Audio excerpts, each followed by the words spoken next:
The young couple held hands as they walked through the forest, the only light coming from the full moon which streamed down between the branches.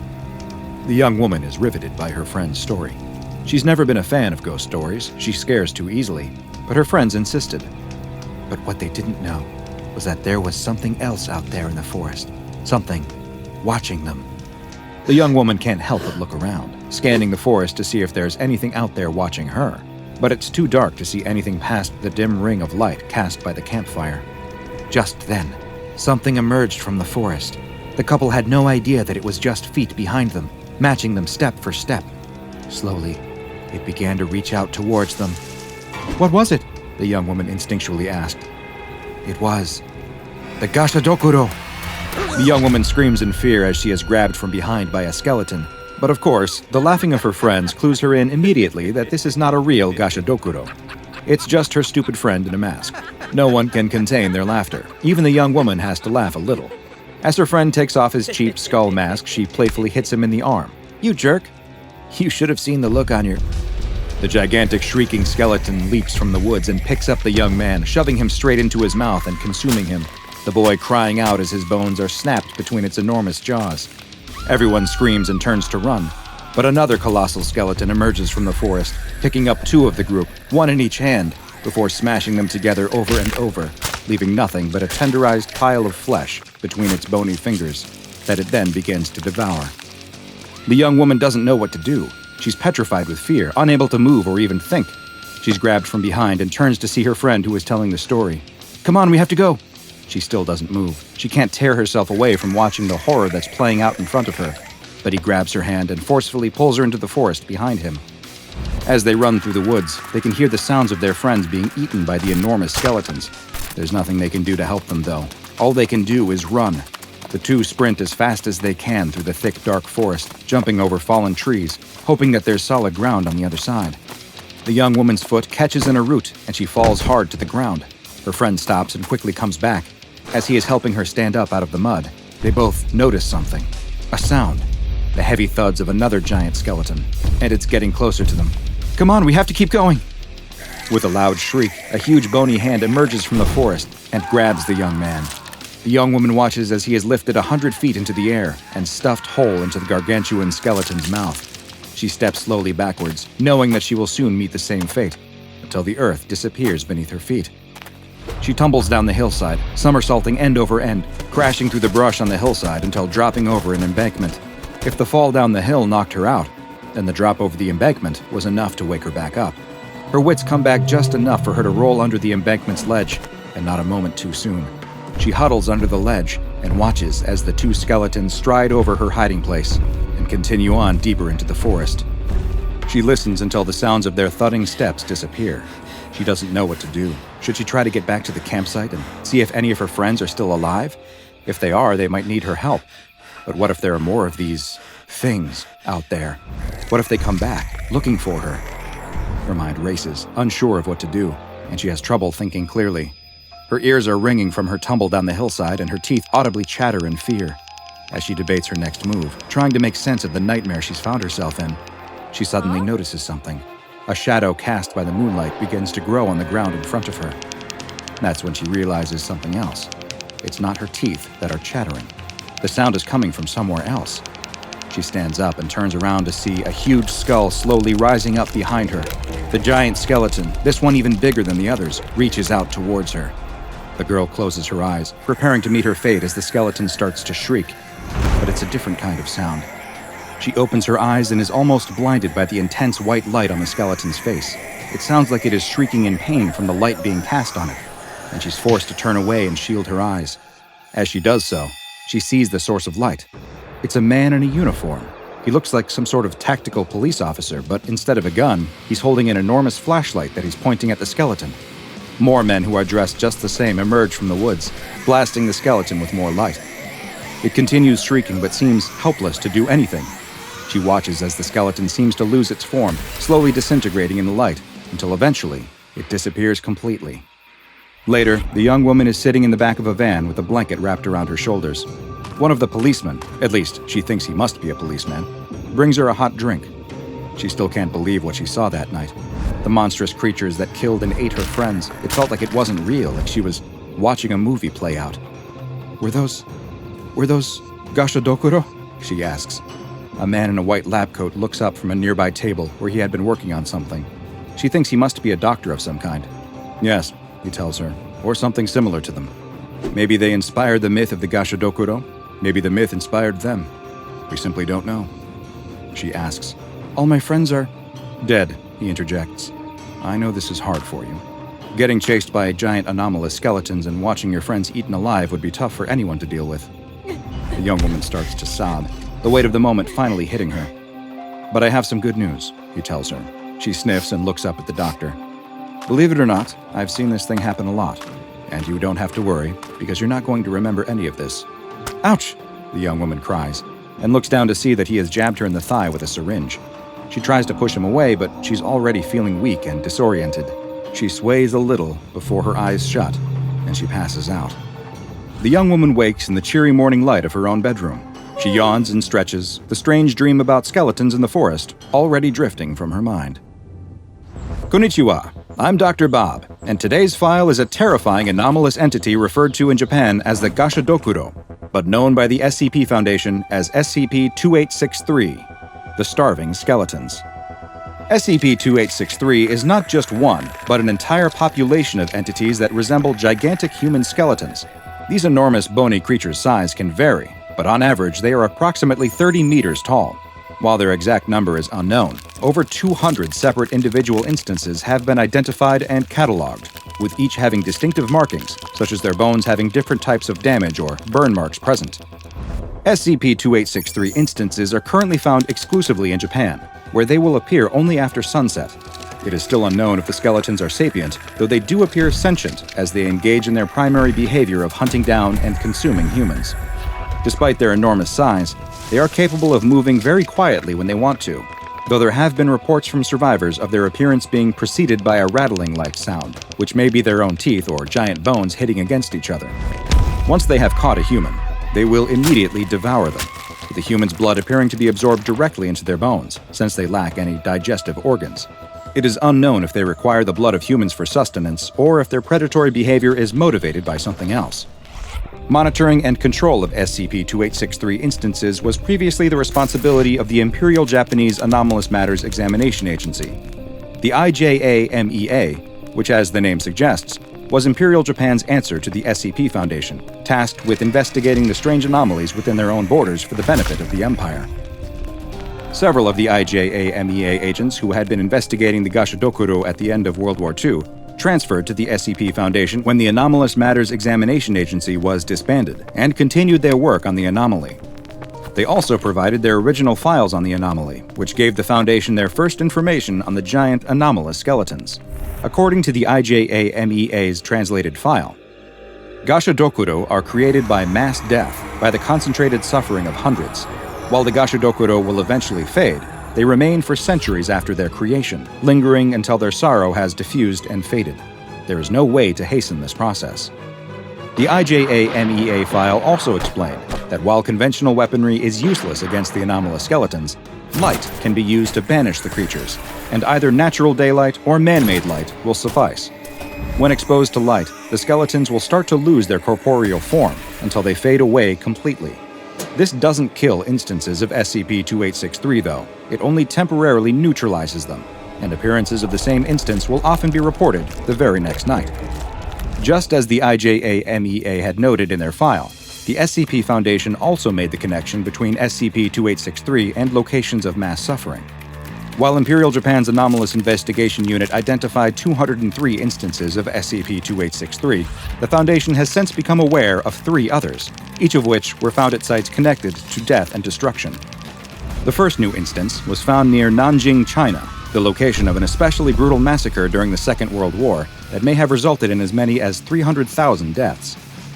It's believed that the entity first appeared in this location in 1938, just after the massacre, while the city was still under the control of Imperial Japan. This has led some to speculate that the locations where Gashadokuro appear are inherently tied to the borders of Japan as a nation and have fluctuated with geopolitical changes. The second was discovered several kilometers from Fukuoka City in Japan. a city that saw heavy firebombing by Allied forces during the war. The third was identified in 2011 in the Tohoku region of Japan, which is where the Fukushima nuclear disaster occurred. Each of these new instances appeared to bear injuries consistent with someone who suffered through the nearby tragedies, with the first showing evidence of crushed bones, the second appearing to have suffered intense burning, and the third missing teeth, which is common in cases of extreme radiation poisoning. These specific injuries add further evidence of the connection the Gashadokuro may have to human misery. The impermanent nature of SCP-2863 and their ability to manifest even after being neutralized has made long-term containment of this anomaly all but impossible, and they have been classified as Keter. In the event that an instance is spotted, Mobile Task Force Omicron-3 is dispatched to the area, where they will attempt to neutralize the entity through the use of high-powered floodlights. Any civilians who are exposed to SCP-2863 and survive are given Class A amnestics so that they can hopefully move on with their lives and forget their horrifying encounter with the starving skeletons. The full moon hangs heavy in the night sky over the dense jungle canopy. Below, the darkened palm trees stand silent in the humid air, festooned with vines and lianas, and tropical insects hum in the undergrowth. The night is quiet and dark here, far from the city, in one of the farthest, most secluded provinces of the Philippines. One would hardly expect anyone to be out at this time of night. The young woman is hurrying home, carrying a lantern before her face so that she can see where she's going in the pitch black of the night. Her swollen belly reveals that she's at least several months pregnant, her new middle throwing her off balance just enough that she has to be careful not to stumble. A woman in her condition, she thinks, shouldn't be out at this time of night, and certainly shouldn't have to do household chores like this. But the work has to get done, no matter what. She carries a basket of wet laundry under her other arm. She is returning from washing her clothes in the river, and if she had planned things out better, she would have been home long before the moon rose. Unfortunately, she spent far too much time gossiping with several other village women before getting to work on scrubbing her filthy clothes against the rocks. Luckily, it's not too far from the river back to her home in the village. The worst thing that might happen, she reminds herself, is that she might lose her footing in the dark and trip over a rock or a root. There's no chance that she might run afoul of some nocturnal animal, she tells herself, even though the sudden chills down her spine and sweat dripping from her brow reveals the truth, that she doesn't believe that at all, and, in fact, she's getting more and more nervous as she staggers through the dark. It isn't just the threat of wild animals. She remembers the stories that her mother told her when she was a little girl, all about sinister supernatural monsters that live in these woods. Of course, those are just stories invented to scare children, she tells herself. She's a grown woman now, about to have a child of her own. She shouldn't be worried about boogeymen. She just needs to keep her head on her shoulders, and she'll be sure to arrive home safely.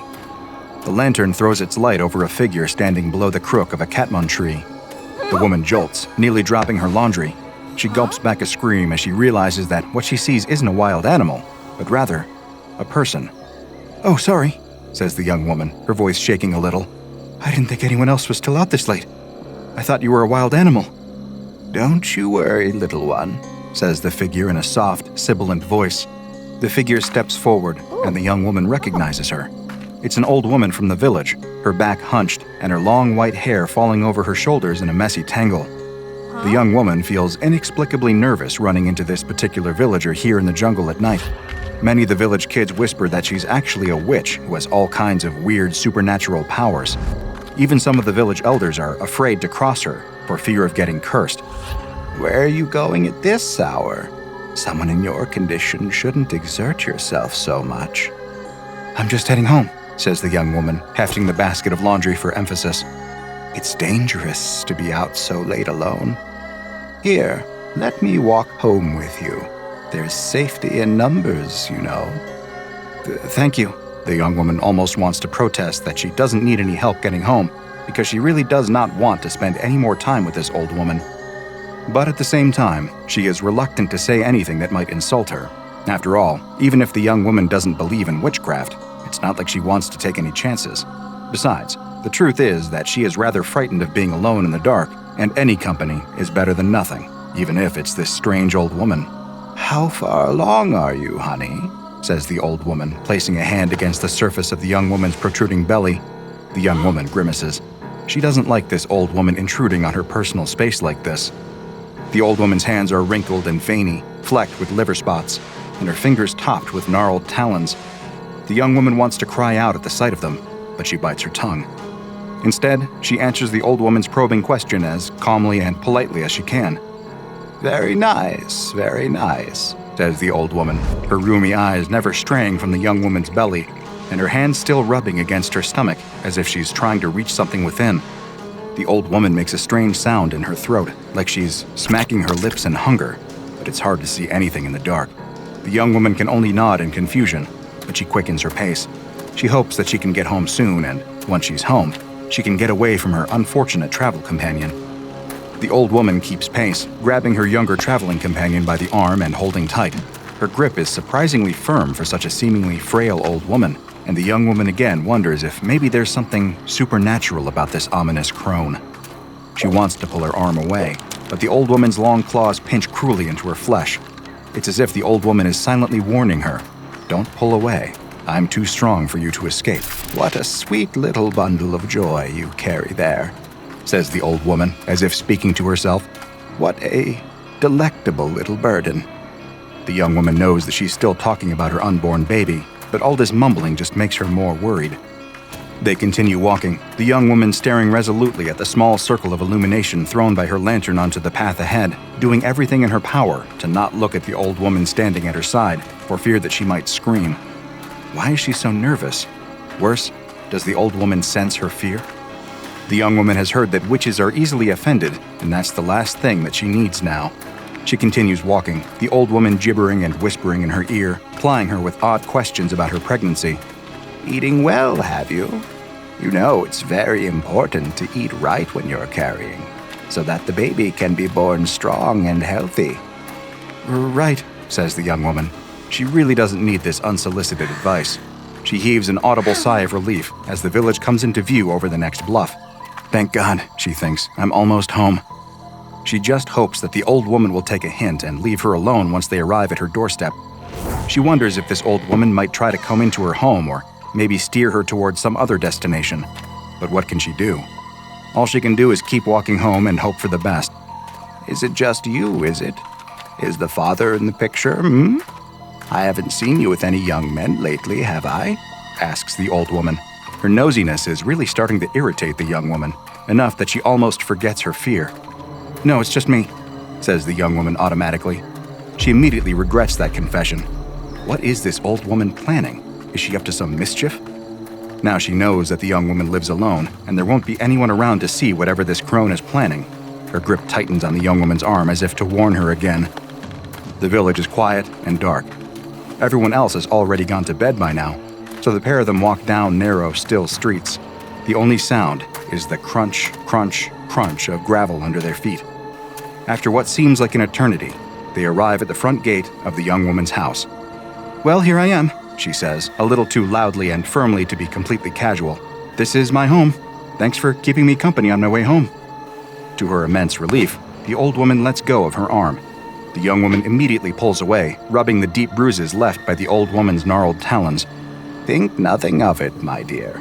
The old woman smiles widely, a long rope of saliva dribbling from her slack lips. Her teeth look jagged and misshapen. It's hard to see in the dark, but they look more like the teeth of a wild beast than a human. It must be her eyes playing tricks on her in the dim light, though. The young woman can't help but recoil in disgust, but luckily her face is hidden in shadows, so the old woman doesn't seem to notice. "I'm happy to help. I hope to see you again very soon." The young woman doesn't wait any longer. Even before the old woman turns to leave, the young woman scampers across her yard and yanks open her door. She runs inside and pulls the door shut behind her. Her heart is racing, and her breath comes in ragged pants. She can feel the baby in her belly kick, suddenly agitated by its mother's fear. "Shh, it's okay," she coos softly, patting her stomach and hoping that her tender voice will help to calm her baby. "I know you're scared. I'm scared too. That old woman frightened me half to death. They say that she's a witch, and I'd almost believe it. What a strange experience." She pulls the curtain aside and peeps out the window. The old woman is gone. The young woman looks up and down the street, but sees no sign of her traveling companion. She inhales deeply and feels the tension drain from her body as she lets her breath out. Thank goodness that's all over. She can't explain why this whole night has unnerved her so much, but there was just something so uncanny about that strange old woman. She's glad to be rid of her. The young woman tries to put the whole experience out of her head as she prepares for bed. As she pulls on her nightclothes, she startles when she hears something heavy and loud clatter across the roof. It's not unusual for roof rats or other nocturnal animals to scurry across the roof at night, but this sounds louder than usual. It's probably nothing, she tells herself as she climbs into bed. I'm still just upset about meeting that old woman on my way home from the river. That whole thing must have jangled my nerves worse than I thought if I'm flinching at every little sound. I'll be fine when it's light out. The sooner I get to sleep, the sooner it'll be morning. Even though her nerves are rattled, she is quite tired after a long day, and it doesn't take long before she drifts off to sleep. The young woman's eyes close, and her breathing becomes slow and steady, the shallow rhythms of sleep. Inside her head, she might be troubled by strange dreams, but to any outside observer, she is dead to the world. Asleep in bed, she doesn't react to the clattering on the roof. Whatever is up there is making an awful racket as it drags itself over the roof tiles. If someone were around to watch, they would see that whatever is on the roof is no rat. It's a darkened figure, almost big enough to be human, but strangely truncated. Two massive leathery wings unfurl behind it, extended to help the strange creature maintain its balance upon the roof. It drags itself forward using only its hands, long talons tapping at the roof shingles as it seeks a loose tile, anything that will give it access to the house below. Its finger finds a crack. Wheezing and panting, the creature leans forward, putting its eye to the crack to peer into the room below. The young woman is asleep in bed directly below, and that's exactly what this creature was hoping for. The young woman mumbles in her sleep, her mind filled with disturbing dreams. She's oblivious when, all of a sudden, something drops through that crack in the ceiling. It's long and slippery and covered in thick, wet mucus. It looks, for all the world, like a tongue, but it's far too long to be any human tongue. It drops lower and lower into the room, extending closer and closer to the young woman sleeping in her bed. The disgusting appendage caresses her face, leaving a wet slug trail of saliva across her forehead, as if it's looking for something, then brushes against her lips, and the tongue seems to find what it wants. Instantly, it snakes into her open mouth and shoots down her throat. The young woman starts to sputter and choke, her limbs thrashing and flailing, but still, she is held fast in the grip of sleep. Some wild nightmare is playing out in her head. Perhaps she fantasizes that she is drowning in a river or choking on some food or being strangled by a fiend. Whatever she's thinking, it couldn't be further from the truth, that an alien tongue has jammed itself down her throat. The tongue pushes deeper and deeper inside her until it makes contact with her womb.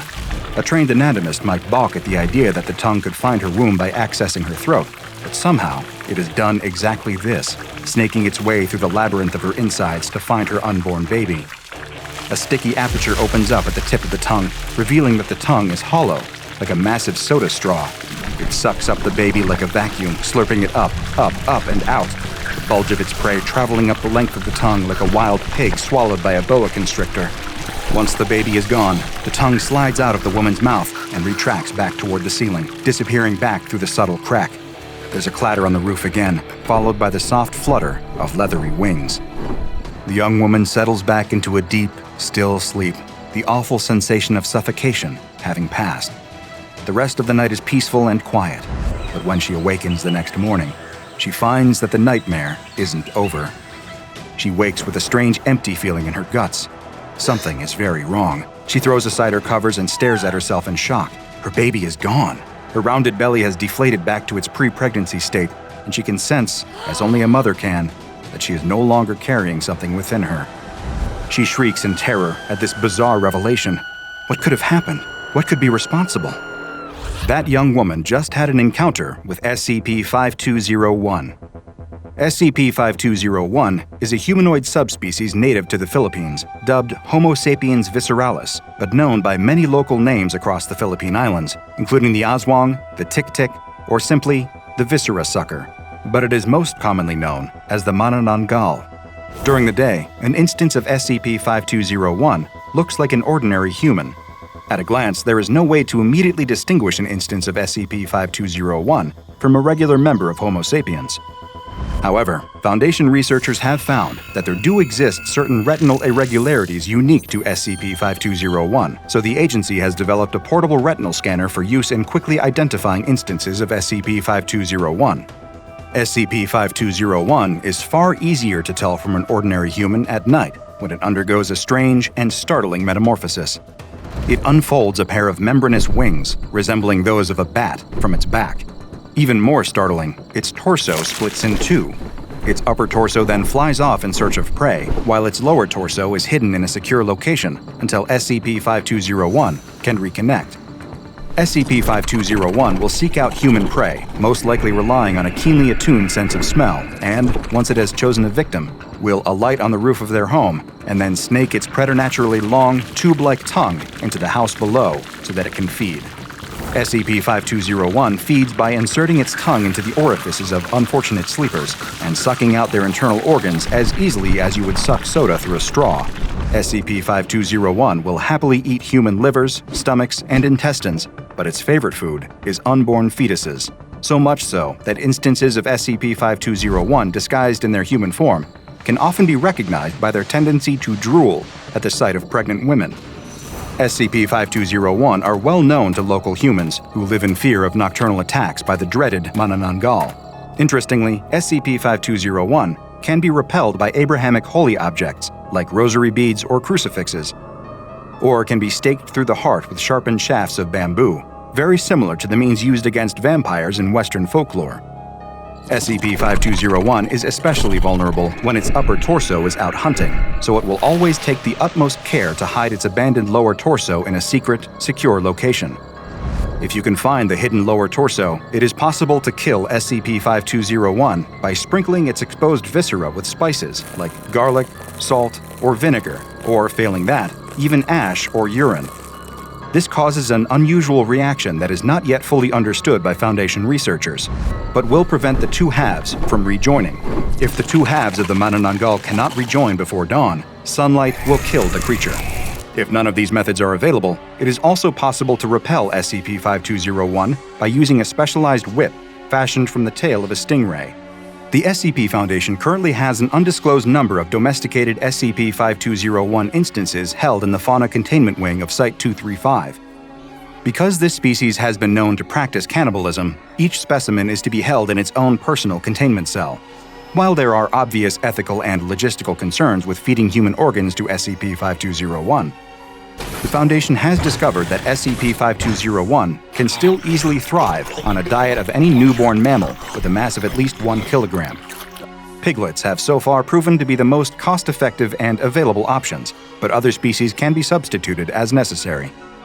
All entrances to SCP-5201 containment cells are to be guarded by at least 2 Level 2 personnel equipped with stingray whips, crucifixes, or some other object found to cause harm to SCP-5201. Unlike humans, SCP-5201 have an unusual asexual reproductive process. The lower body can regenerate a new upper torso via a process similar to epimorphic regeneration observed in autonomous lizards. Upper torso of an SCP-5201 would leave behind the parent's lower torso to search for a compatible female human. SCP-5201 would attack and consume this human, claiming her lower torso as its own. Smearing ash, urine, or spices into the exposed innards of the lower torso inhibits this process and prevents effective reproduction. The exact origin of SCP-5201 is unknown, although the creature is endemic throughout the Philippines, and historical records indicate that it has inhabited the island since at least 1500, when it was first described by Spanish sailors to the islands. Fossil remains and genetic testing indicate that it is actually an invasive species from outside the Philippine archipelago. SCP-5201 is currently believed to be extinct in the wild, following eradication efforts by the Foundation in the 1990s.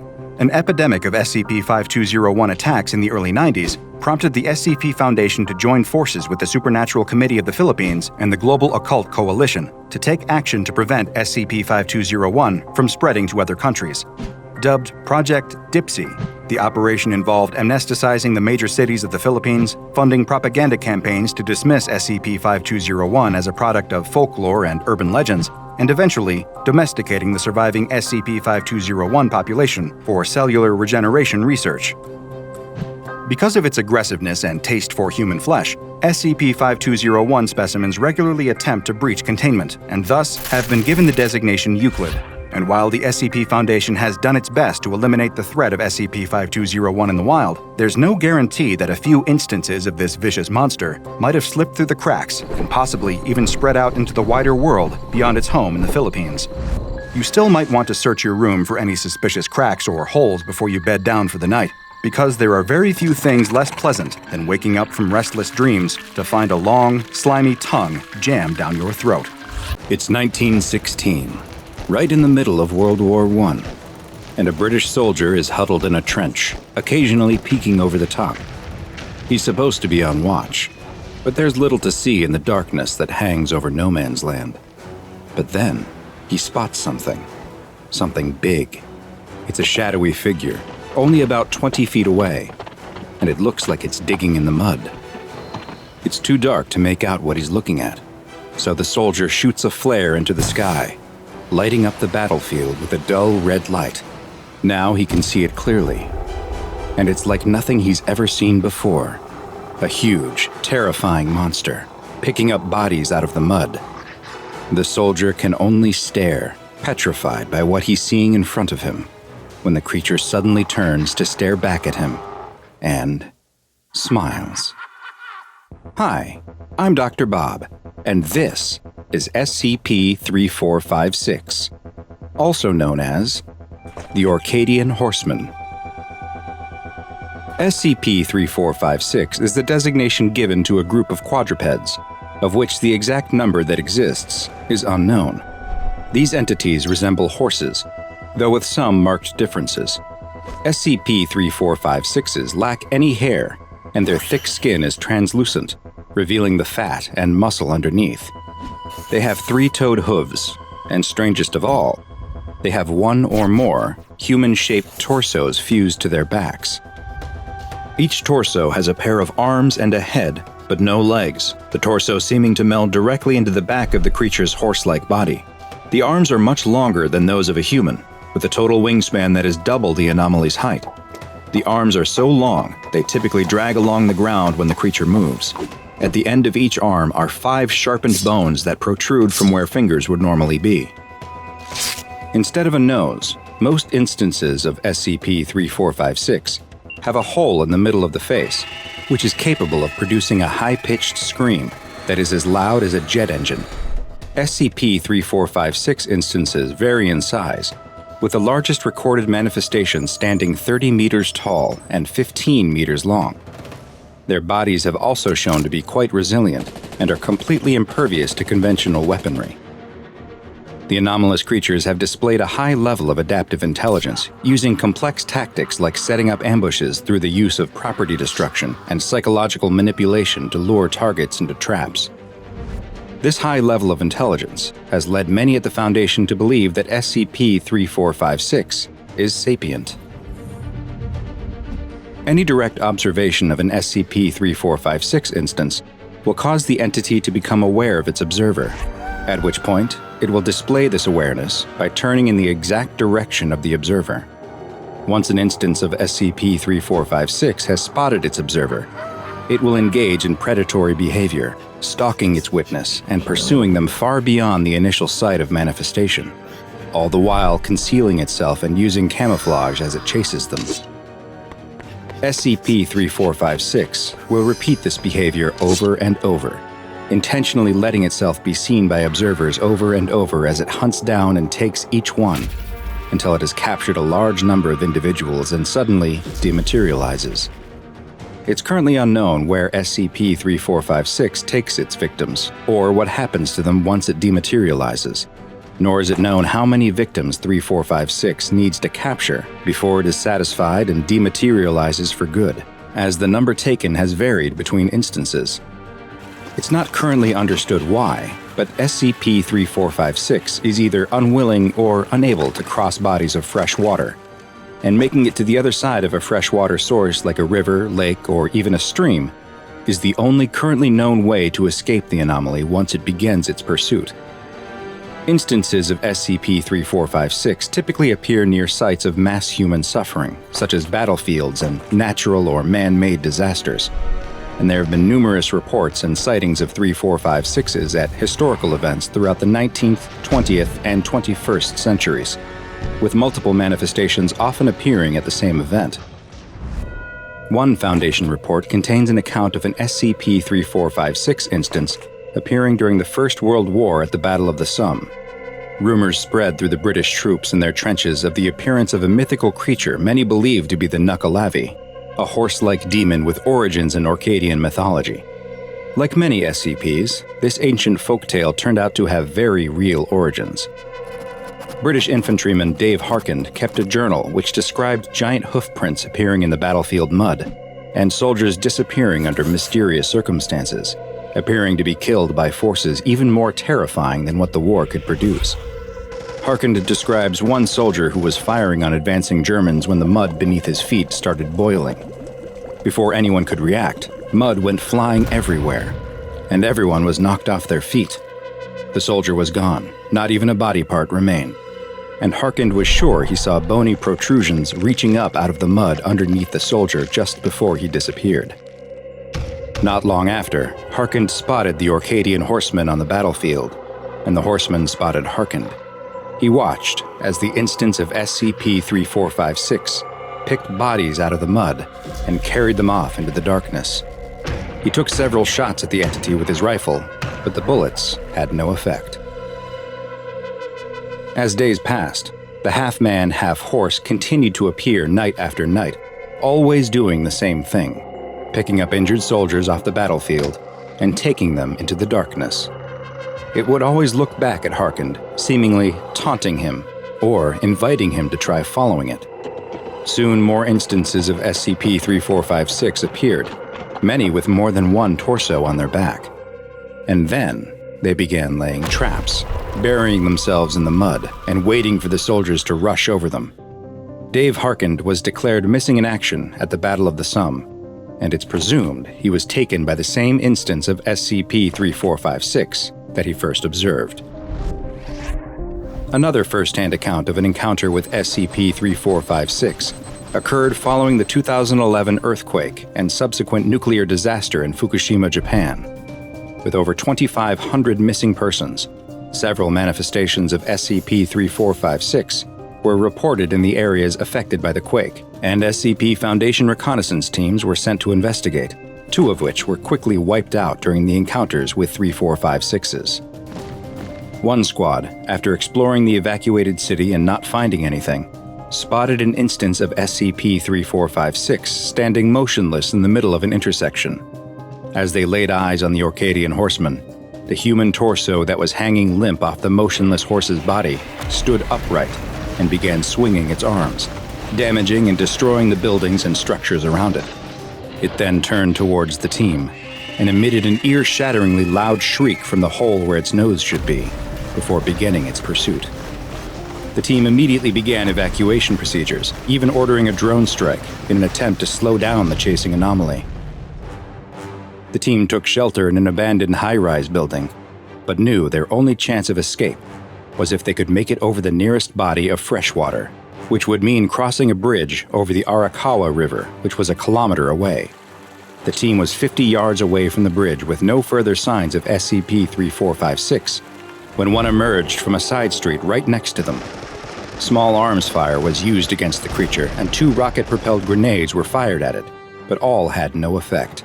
A flashbang detonated in the anomaly's face bought enough time for some of the squad to make it across the bridge and escape, but 2 members of the team were carried away by SCP-3456, with the last image captured by one of the squad's helmet-mounted cams being a shot of the Orcadian Horseman smiling just before it demanifested. SCP-3456 is currently uncontained, and due to its extremely dangerous nature and the lack of any containment procedures, it has been designated Keter Class. Any personnel who observe the entity are to be treated with Class G amnestics, and their assigned treatment facility must be located within 1 kilometer of a body of fresh water. The Foundation has an ongoing project to attribute any historical references to SCP-3456 to myth, shell shock, hysteria, or PTSD, and any reports of loss of life or property damage involving the anomaly are to be replaced with explanations that attribute the cause to other natural or man-made events. Regions where SCP-3456 is more likely to appear are to be closely monitored with personnel ready to assist in evacuation efforts. But above all else, direct observation of SCP-3456 must be avoided, since once that has happened, There's very little even the SCP Foundation can do to protect you. The ground rumbled. Not like thunder. No, this was more like something was angry. The young man's feet slapped against the earth, his breath coming in short, ragged bursts. Behind him was something enormous, something that shouldn't exist, but it did, and it was closing in. He didn't know exactly what it was, but it was hungry, and that was enough for him. He had heard the stories. Bigger than a mountain, faster than a lightning bolt, teeth like jagged rocks. He was running for his life. The trees blurred as he dashed through them, the predator's growls vibrating in his bones. No time to think, just run. Then he saw it up ahead, the cave, the dark, inviting mouth of the cave. The young man didn't hesitate. He dove inside, nearly tripping over his own feet, hands scraping against the cold rock as he shoved his body deeper into the darkness. Then, silence. For all of 2 seconds. Thud, thud, thud. The growls outside the cave grew louder. It was still there. The creature had followed him in. There was no escape. He pressed himself against the cold stone, trying to slow his breathing, praying for the predator to... what? Get tired? Forget about him? Then, there were voices. Go, go! Someone hissed. Push the rock! The young man's eyes widened. Oh no. It was the tribe. They had been following him, apparently. They weren't just watching from a distance. They were playing their part, and it looked like they were really into it. A woman, the leader of the group, appeared from behind a bush, arms flailing dramatically. Seal it! Seal it! She shouted, looking way too enthusiastic for someone trying to trap a massive beast. A man next to her tried pushing a rock twice his size. It barely budged. Get off me! He growled, trying to wrangle it with all the grace of a half-drunk bear. I swear this thing was lighter at the last rehearsal. One by one, the tribe emerged, looking like a confused parade of squirrels who'd just remembered they were supposed to be doing something important. They scurried out of the bushes, arms full of rocks that were nowhere near as big as they needed to be. The entire scene felt like a bad play.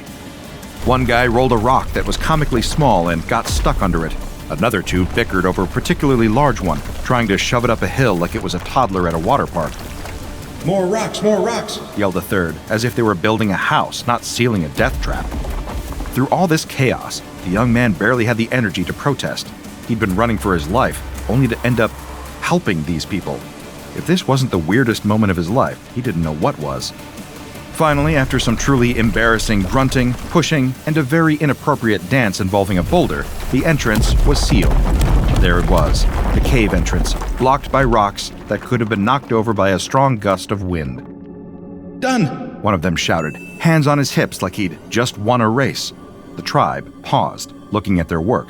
They had somehow sealed in the beast with rocks that could barely stop a rabbit, let alone a monster that could probably crush a tree with its tail. Well, the leader said, nodding. That should do it. Safe, for now. The young man, now thoroughly bewildered, slumped against the cave wall. For now? He croaked, and that's when they started to celebrate. They sang a little song, something that sounded like a goose being stepped on while being dragged through the mud. It wasn't a pleasant melody, but it was full of enthusiasm. A young woman grabbed a bunch of random flowers, tossing them onto the ground like she was handing out raffle prizes at a carnival. Thank you for your sacrifice, she called, as if he had volunteered for this. Another person, clearly too happy for someone who was supposed to be helping seal a cave of doom, started doing a strange little jig. Their feet shuffled side to side in a way that could only be described as prehistoric dad dance moves. The young man stared at the ceiling, trying to make sense of the bizarre series of events. His legs ached, his chest burned, and his fate? Well, it was sealed, all right. The predator was trapped, and the tribe? Well, they thought they were safe. Little did they know, the real beast was still inside, waiting, hungry, watching. But for now, the tribe was oblivious. They were too busy dancing, singing, and congratulating themselves for their successful trap. And somewhere in the dark, the young man let out a long, tired sigh. Was this really what passed for a victory? Yes. Yes, it was. Thousands of years later, the cave had become a part of something much larger, a palace no less. The mouth of the cave had been hidden, buried beneath the mighty palace of King Minos of Crete. If anyone knew the truth about what mythical thing laid below, no one bothered to say anything. But the labyrinth was real, The endless maze beneath the palace, its twisting paths carved into the stone, had a reputation, and it wasn't just the locals who feared it. Every 9 years, the people of Athens were required to send a grim tribute, a procession of 7 sons and 7 daughters, sacrificed to the beast that lived in the maze. The Minotaur, as the prehistoric creature had come to be called, was a terror that even King Minos himself could not control. He didn't have to. The tribute kept the beast fed, the people of Athens in line, and the king's power unquestioned. But one year, a wrinkle in the plan appeared. Theseus, son of King Aegeus of Athens, volunteered. He wasn't going to be just another tribute. No, he had something else in mind. He'd heard the stories. The Minotaur had been contained once, long ago, and Theseus believed that this time he could finish it off, kill the beast, become a hero, and while the Greek gods watched, he would save Athens from the cruel demands of this Cretan king. When Theseus and the other tributes arrived on the island of Crete, they were met by a spectacle of grandeur and gold. The palace of King Minos stood tall, a monument to human ambition, while the labyrinth, dark and secretive, loomed beneath it.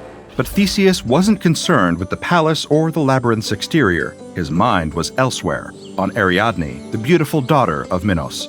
He saw her from the moment they landed, her eyes catching the sunlight, the perfect distraction. He knew what he had to do. "You should help me," he whispered to her one evening at a dinner banquet. "I can kill the beast, but I can't do it alone." Ariadne raised an eyebrow, the slightest hint of curiosity in her eyes. "Why should I help you?" she asked, arms crossed, as if she already knew what was coming. "Well," Theseus grinned, "because if you don't, then I'll be stuck there forever. You don't want that, do you?" She scoffed, but the spark of interest was clear. "And why do you think you can kill the Minotaur?" Theseus flashed her a grin. "I'm born to be a hero." She stared at him for a long moment, measuring him, and then shrugged. "All right, but if I help you, you have to come back and marry me, because my father will be really mad," she said as she pulled a small ball of thread from her belt. "Oh, I will," Theseus said confidently, too confidently. He took the thread from her, understanding the plan. She would help him navigate the maze, but more than that, she would keep him alive. And so, with her help, Theseus ventured into the labyrinth. But let's get one thing straight. Theseus didn't kill the Minotaur. Oh no. According to the myth, that's how the story goes. Theseus is hailed as a hero who killed the beast and returned victorious, having overcome impossible odds. But that's not what really happened. What actually happened was a bit messier. The maze, like the tribe's dance, had its own rhythm, and as Theseus maneuvered through the twisting corridors, chasing the echo of his own footsteps, he realized the beast wasn't exactly what they said it was. Sure, it was terrifying, huge, and, yes, covered in muscle and fury, but it wasn't invincible. It wasn't unbeatable. It was, however, trappable. In the heart of the maze, the Minotaur lunged at him, teeth snapping, claws slashing through the air, and Theseus did the only thing he could think of. He ran. Fast. Using the thread Ariadne gave him, he darted through the maze, winding his way back and forth, weaving the string behind him like a breadcrumb trail. He could hear the beast following, but the closer he got to the exit, the less he cared about whether or not the Minotaur was still behind him. He'd made it. He was out. Ariadne waited at the entrance, and as soon as Theseus stepped into the light, he threw his arms up in triumph. "I did it!" he shouted. "I killed the Minotaur!" Ariadne looked at him, confused. "You... what?" "I killed it," Theseus said again, more forcefully this time. He was sure he had. In the distance, there was a growl, low, rumbling. The beast was still alive, still waiting. Ariadne didn't say anything. She just stared at him for a long time. But Theseus had already started to walk away, claiming his mythical hero's victory. Ariadne watched him go, the ball of thread dangling loosely in her hands. She had helped him, yes, but she knew the truth. There had never been a hero here. A few more 1,000 years later, Crete, its ancient ruins now barely recognizable, had been pummeled by the fury of Nazi planes. But where buildings fell, something else rose. Discovery. Beneath the wreckage of the ancient Minoan palace, something had been waiting. It had been waiting for a long time. A group of Nazi soldiers scoured the rubble of the once great palace searching for loot. They weren't interested in ruins or history. No, they had been sent to collect anything that could be sold. Ancient Greek treasures? Perfect. Roman artifacts? even better. But when one soldier knocked over a pile of broken stone, something caught his eye. It was an oddly shaped stone slab embedded into the earth, covered in debris. It was like it had been forgotten, or perhaps hidden. "Hey, look at this!" he shouted, pulling at the stone with an eager grunt. The others rushed over. They had all been waiting for a lucky find like this. One of them, a bit too eager, grabbed a pickaxe and started hacking at the slab. After a few strikes, it cracked. The soldiers looked at each other. This wasn't just a tomb. No, this was a big one, the kind of tomb you don't find every day. The door was massive, thick stone and etched with strange carvings. "Should we open it?" one soldier asked, his voice sounding more like a question than a command. "Why not? We've come this far," the Nazi officer in charge muttered, grinning. The entrance creaked open, revealing what appeared to be nothing but darkness. The soldiers stared at each other, unsure of what to make of it. One by one, they shuffled inside, expecting gold, maybe jewels, but definitely not whatever waited in the shadows. Inside, the space seemed far too big for the entrance, stretching endlessly, like the stone tomb was a portal to a place far beyond their expectations. The walls closed in around them. It was alive with a strange, anomalous energy, but they kept going. What else was there to do? They'd come this far. "Find the treasure," the officer snapped, "and make it quick." As they pushed forward, their flashlights flickered. Their hearts raced. It was only moments before one of them at the front screamed. A horrific, guttural roar echoed from somewhere deep in the maze. His body was gone, swallowed by the darkness. The rest of the soldiers froze, the air thick with fear. But the officer wasn't about to give up that easily. "We're not leaving without something. Move out!" he shouted, his eyes hardening. "Whatever it is, we have guns." One by one, the soldiers continued to venture into the labyrinth, their breaths heavy, their steps unsure. They didn't know it yet, but they had just stepped into something that didn't follow the laws of nature. Only one man made it back to the entrance alive.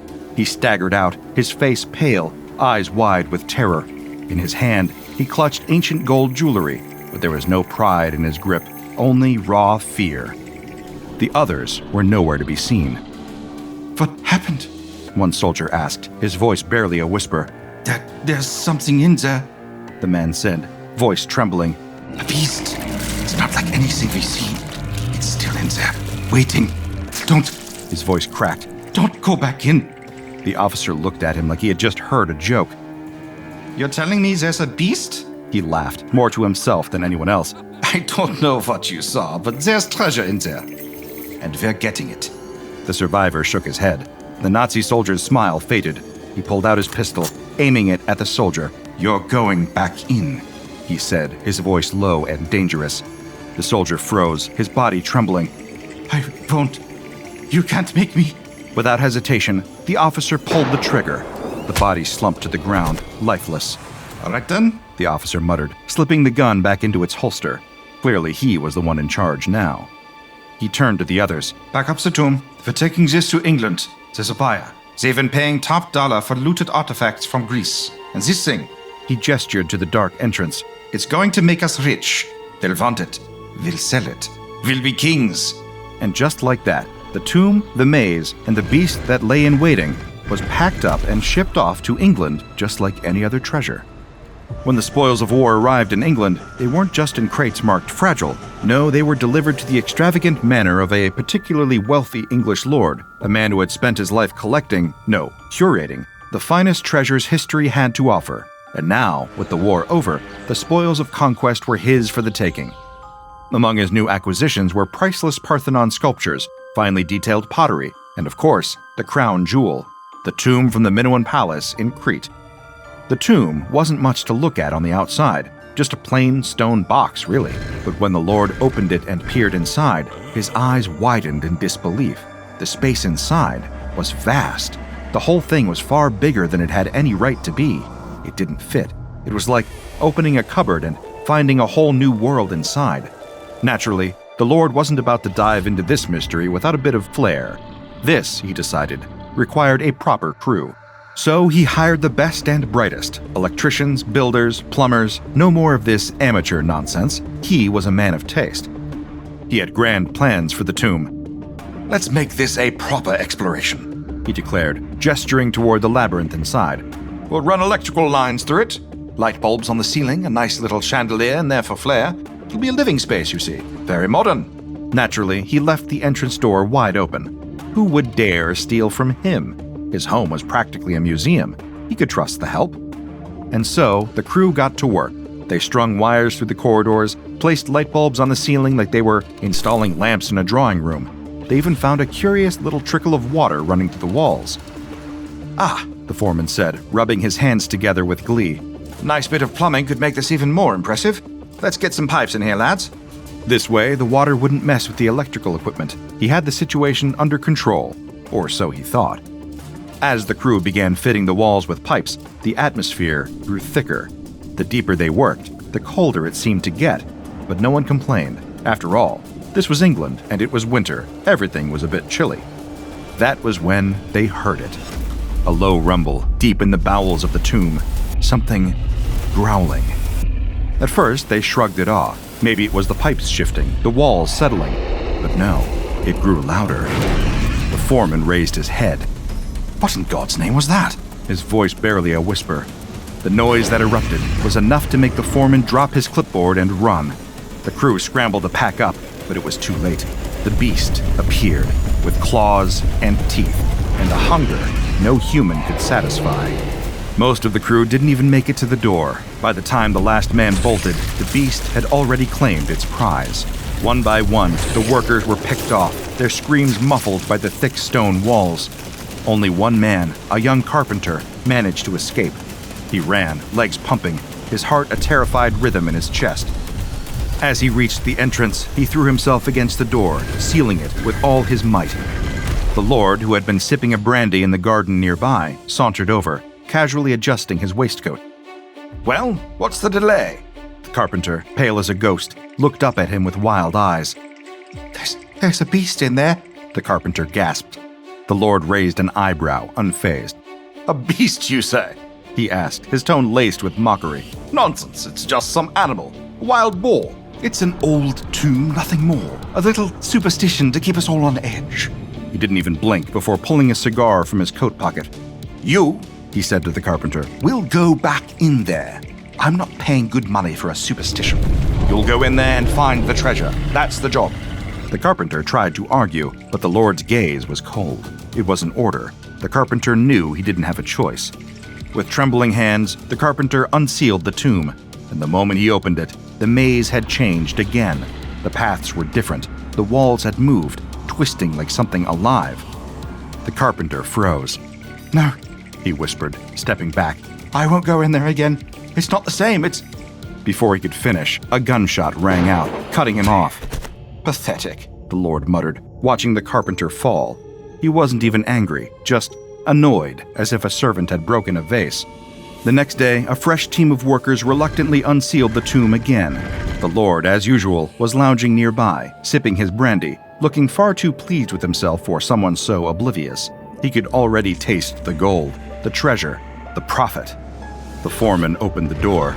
The new crew stepped in, their boots crunching on the gravel floor.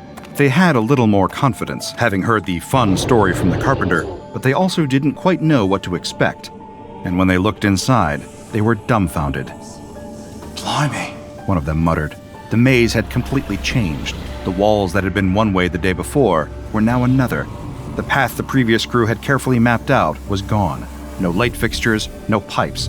Everything they'd worked on, gone, vanished, like a dream that slipped away as soon as you woke up. The foreman scratched his head. All right, lads, let's get to work. And work they did. They put in new electrical wires, strung up more lighting fixtures, and even found that same curious trickle of water in the walls. But as soon as they began installing new pipes to siphon off the water, they heard it. That same deep, low, guttural growl. The workers were attacked. A few managed to survive and refused to enter the tomb again. And so it continued. The door to the tomb was opened again the next morning, and the morning after that, and every single time the maze had changed. Walls shifted, paths disappeared, new turns appeared where there had been none. It was as if the tomb, the maze, was alive, changing, adapting, moving. Every time the workers managed to run some basic electrical lines and fit a few light bulbs, they would get close to digging into the walls to put in the pipes. and then the beast would strike. Every single time. It never stopped. One or two survivors would crawl out, their faces ashen, their bodies cut up, half crazed, babbling the same story. And each time, the Lord, gritting his teeth, would order the workers back in. And each time, the same thing would happen. The beast, the maze, the shifting walls. Finally, after years of this, the Lord grew old and tired of the maze, the beast, and the stupid treasure hunt. Enough is enough, the Lord said to himself one evening, sitting by the fire, nursing a glass of brandy. I've spent enough time and money. The rest of the treasures, the statues, the pottery, the pieces of the Parthenon of the ancient Greek Acropolis, well, those would all go to a museum, of course. They would make a proper display of it. But the tomb, that cursed tomb, that wouldn't go to the museum. The Lord had grown too fond of the idea of getting rid of it to really hand it over, so he had the tomb packed into a metal crate and sent off to one of the poorest parts of London, a slum littered with the unhoused, the forgotten. Within days, the first disappearances were reported. At first, no one thought much of it. People went missing all the time in the slums. No one bothered to ask why. But then the numbers grew. The story started to spread. Entire groups of unhoused people vanishing overnight. And what was worse, no trace was left behind. No signs of struggle. No blood. They were just gone. Eventually, the Foundation was pinged and immediately retrieved this anomaly for further research. This supposed tomb is actually a real anomaly and has been classified by the Foundation as SCP-432.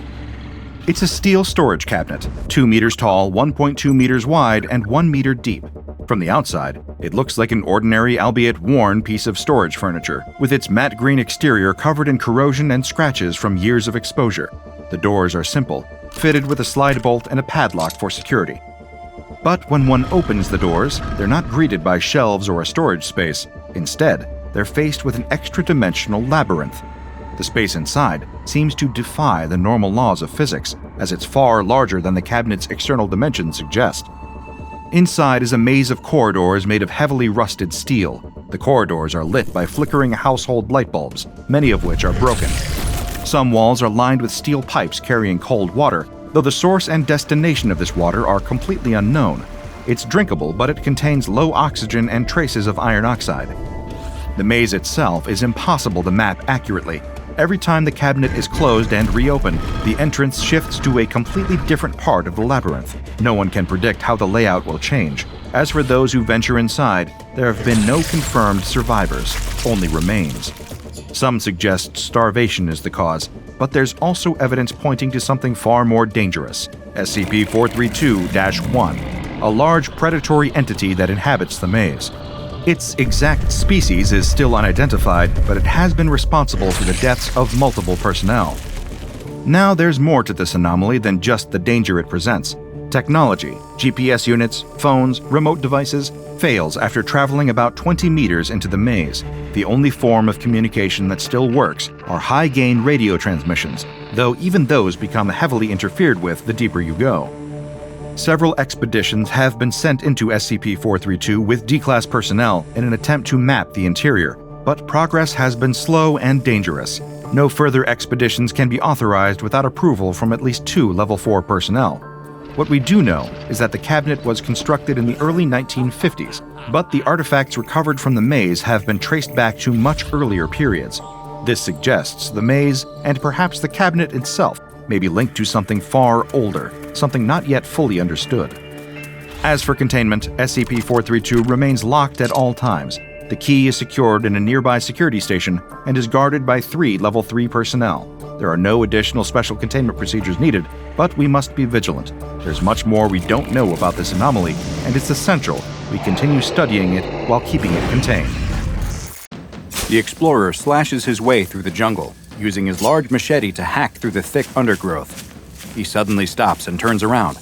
"Which way was it again?" His local guide answers, but he must wait for him to finish and his research assistant to translate. "He says to continue straight. It's just another 100 yards or so." The gentleman explorer offers a quick nod before turning to resume cutting his way through the forest. The guide was right, though, because after a short way, the dense jungle suddenly opens up, giving way to a clearing that reveals one of the most incredible things the explorer has ever seen. Just ahead of him, rising out of the forest, is a massive, ancient stone temple. a huge step pyramid of solid stone, intricately carved and covered with elaborate statues. The colossal structure looks like it has been abandoned for centuries, if not longer, with nature having done its best to reclaim the stone and cover the pyramid in vines and other plants. The team approaches the temple, but stops in front of a stone monument that stands in front of it. The explorer traces its carved lines with his finger, knocking the dirt away to reveal its weathered pictograph. It appears to depict a sort of creature, but with large spread wings instead of arms. Perhaps a kind of ritualistic garb, the explorer says to his assistant. The assistant hastily scribbles in her notebook, trying to document everything she can. Yes, this is definitely a priest-like figure of some kind. Maybe a leader of this temple, thanks to the connection he shares to their... The explorer's musings are interrupted by his guide, who he angrily spins around to face. Yes, what? What is it? His research assistant translates for him as usual. He says that we should go no further, that it's too dangerous. Nonsense, replies the explorer. We came all this way, and who knows what fantastic treasures await us inside. Historical treasures, I mean. Artifacts. Treasures of knowledge, of course.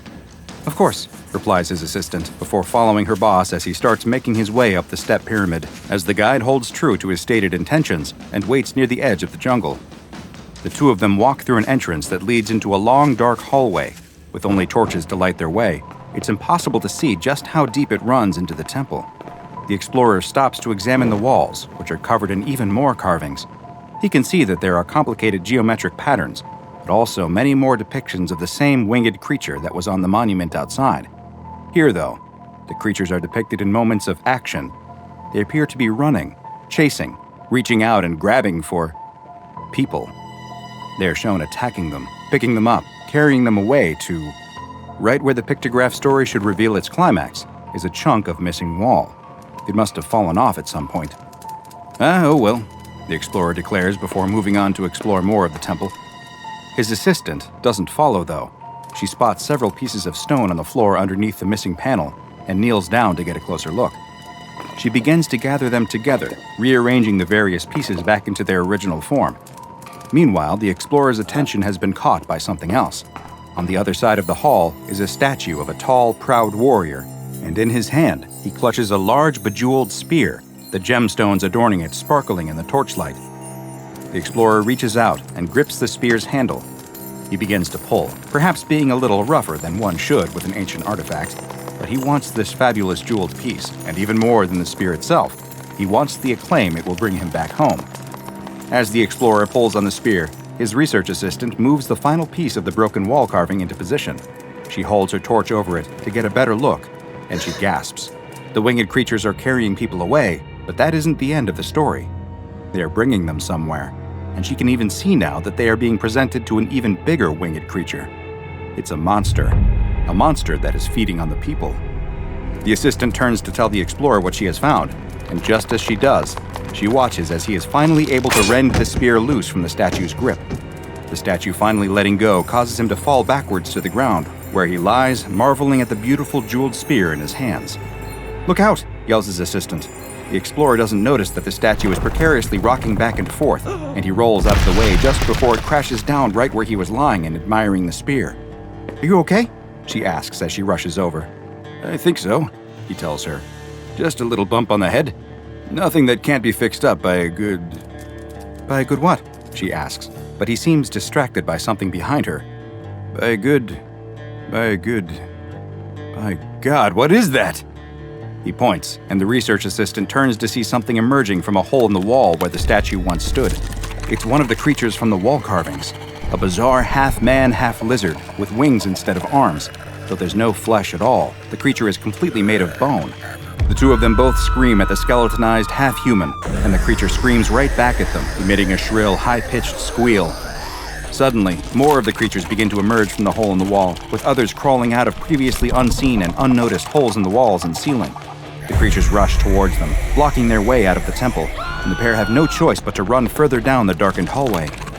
As they run, more of the creatures emerge from holes in the darkness, screaming at them and grasping at them with the sharp claws on the end of their wings. As they round a corner, one reaches out and grasps the explorer's ankle, causing him to trip and fall hard onto the stone floor. His assistant rushes to his aid, but as she is helping him up, two more of the creatures appear behind her and envelop her in their bony, winged arms. The explorer stands up and stabs at one of them with the jeweled spear as they drag her into a dark hole, but a third tears it from his hands. With more still coming down the hallway behind him, the explorer has to run. The hallway in front of him looks to have collapsed at some point in the past, and he has no choice but to enter one of the dark tunnels that has been carved into the rock. The narrow tunnel winds back and forth, and the explorer is unsure of where he is going or what his plan is. He rounds a bend, and the tunnel opens up into a gigantic room.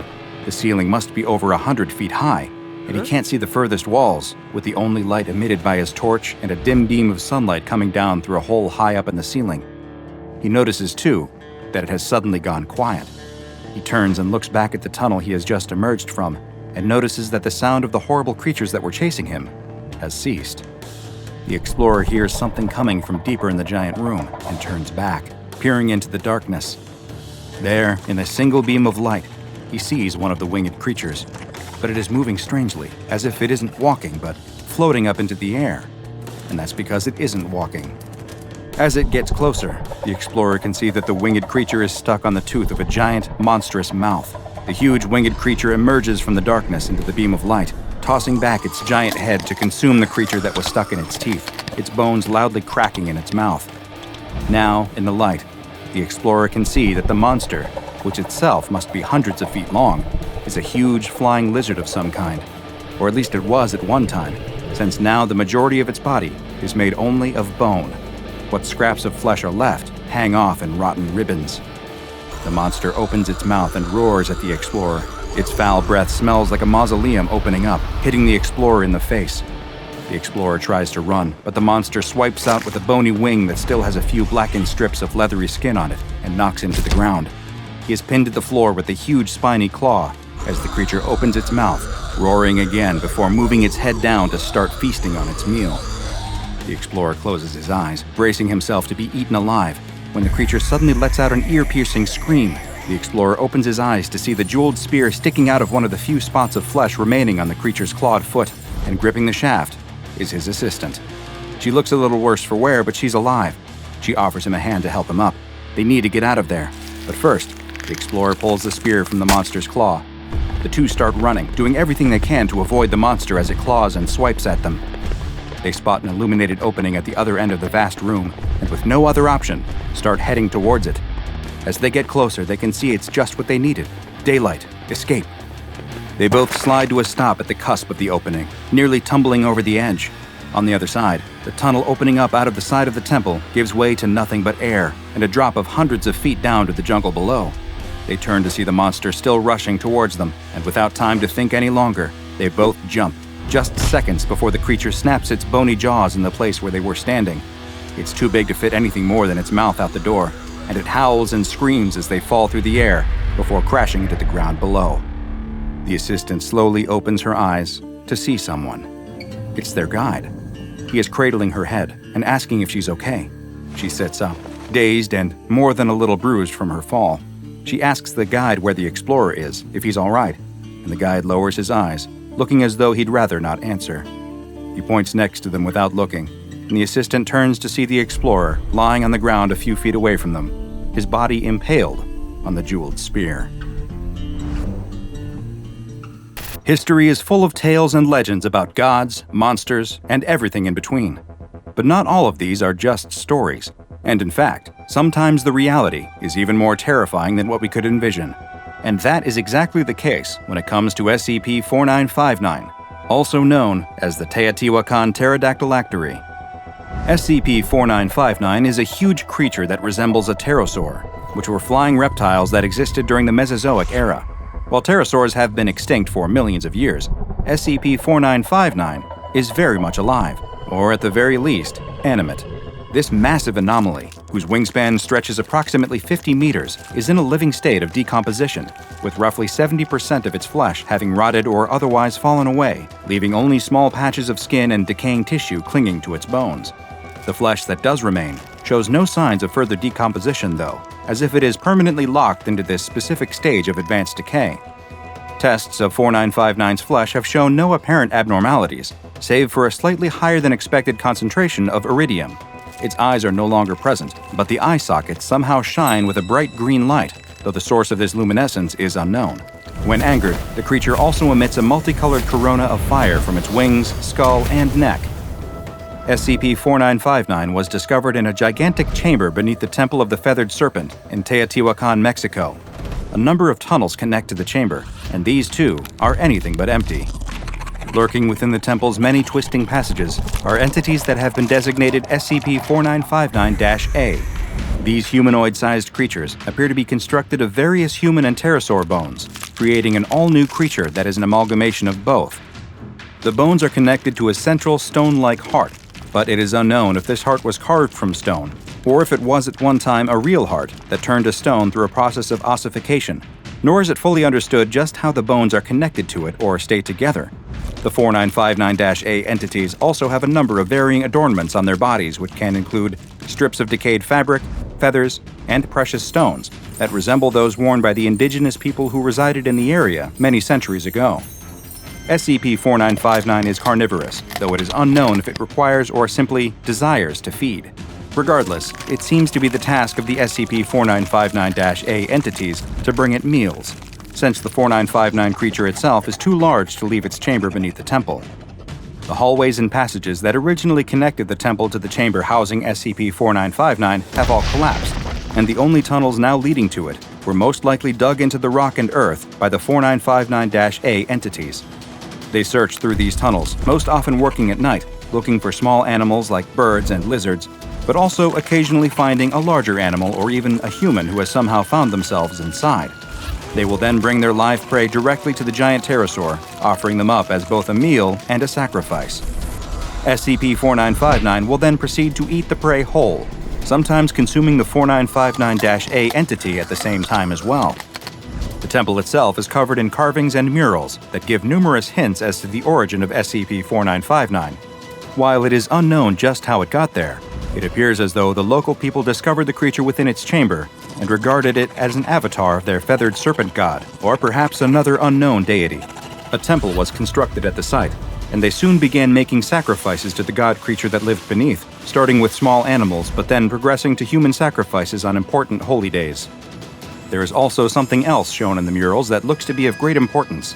It seems as though SCP-4959 possessed a sort of heart, which is depicted as a large gemstone, described as being red as blood and bright as the rising sun. This gemstone was previously housed at the pinnacle of the temple, though its current location is unknown. Following intense study of the site by SCP Foundation historians, a narrative was pieced together that may explain at least some of what happened there. It seems as though there was an uprising within the local population in roughly the 6th century AD. A conflict had arisen amongst the people as to whether this really was a god, or something else, something evil. Those who doubted the deific origins of SCP-4959 wrested control of the temple and journeyed into its depths to attempt to kill the creature. The many scorch marks on the wall are a testament to the battle that likely took place, and while they suffered many losses, it appears as though they were at least able to seal the chamber shut. It is currently unknown what became of the great jewel on top of the temple after this, but its location is of great interest to the Foundation, given that it may well be the source of SCP-4959's longevity. SCP-4959 has been classified as Euclid, and it continues to be contained within the chamber beneath the Temple of the Feathered Serpent, though all of the tunnel entrances leading into it have been blocked by reinforced gates. If new ones are discovered as the result of SCP-4959-A's continued tunneling, they too are to be gated and sealed. Once per week, a large live animal, most often a cow, is deposited down a shaft that leads directly to the chamber, and so far, this seems to be keeping SCP-4959 content to stay within its tomb. Just what is SCP-4959? And what are the half-man, half-pterosaur creatures who serve it? Are they former human sacrifices, now destined to live an eternity in servitude to their master? If SCP-4959 was a god at one point, the fact that we are now the ones responsible for feeding it and keeping it happy means that, in a sense, we are the ones serving it now. It's late at night, and you're driving down a desolate stretch of highway somewhere in New Mexico. There's nothing out here except for you, your car, and the road. What you don't know is that you're about to encounter something. Something terrifying. There's no moon, and the sky is pitch black.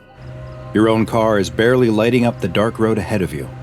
Just then, you spot something in your rearview mirror. It's a pair of headlights.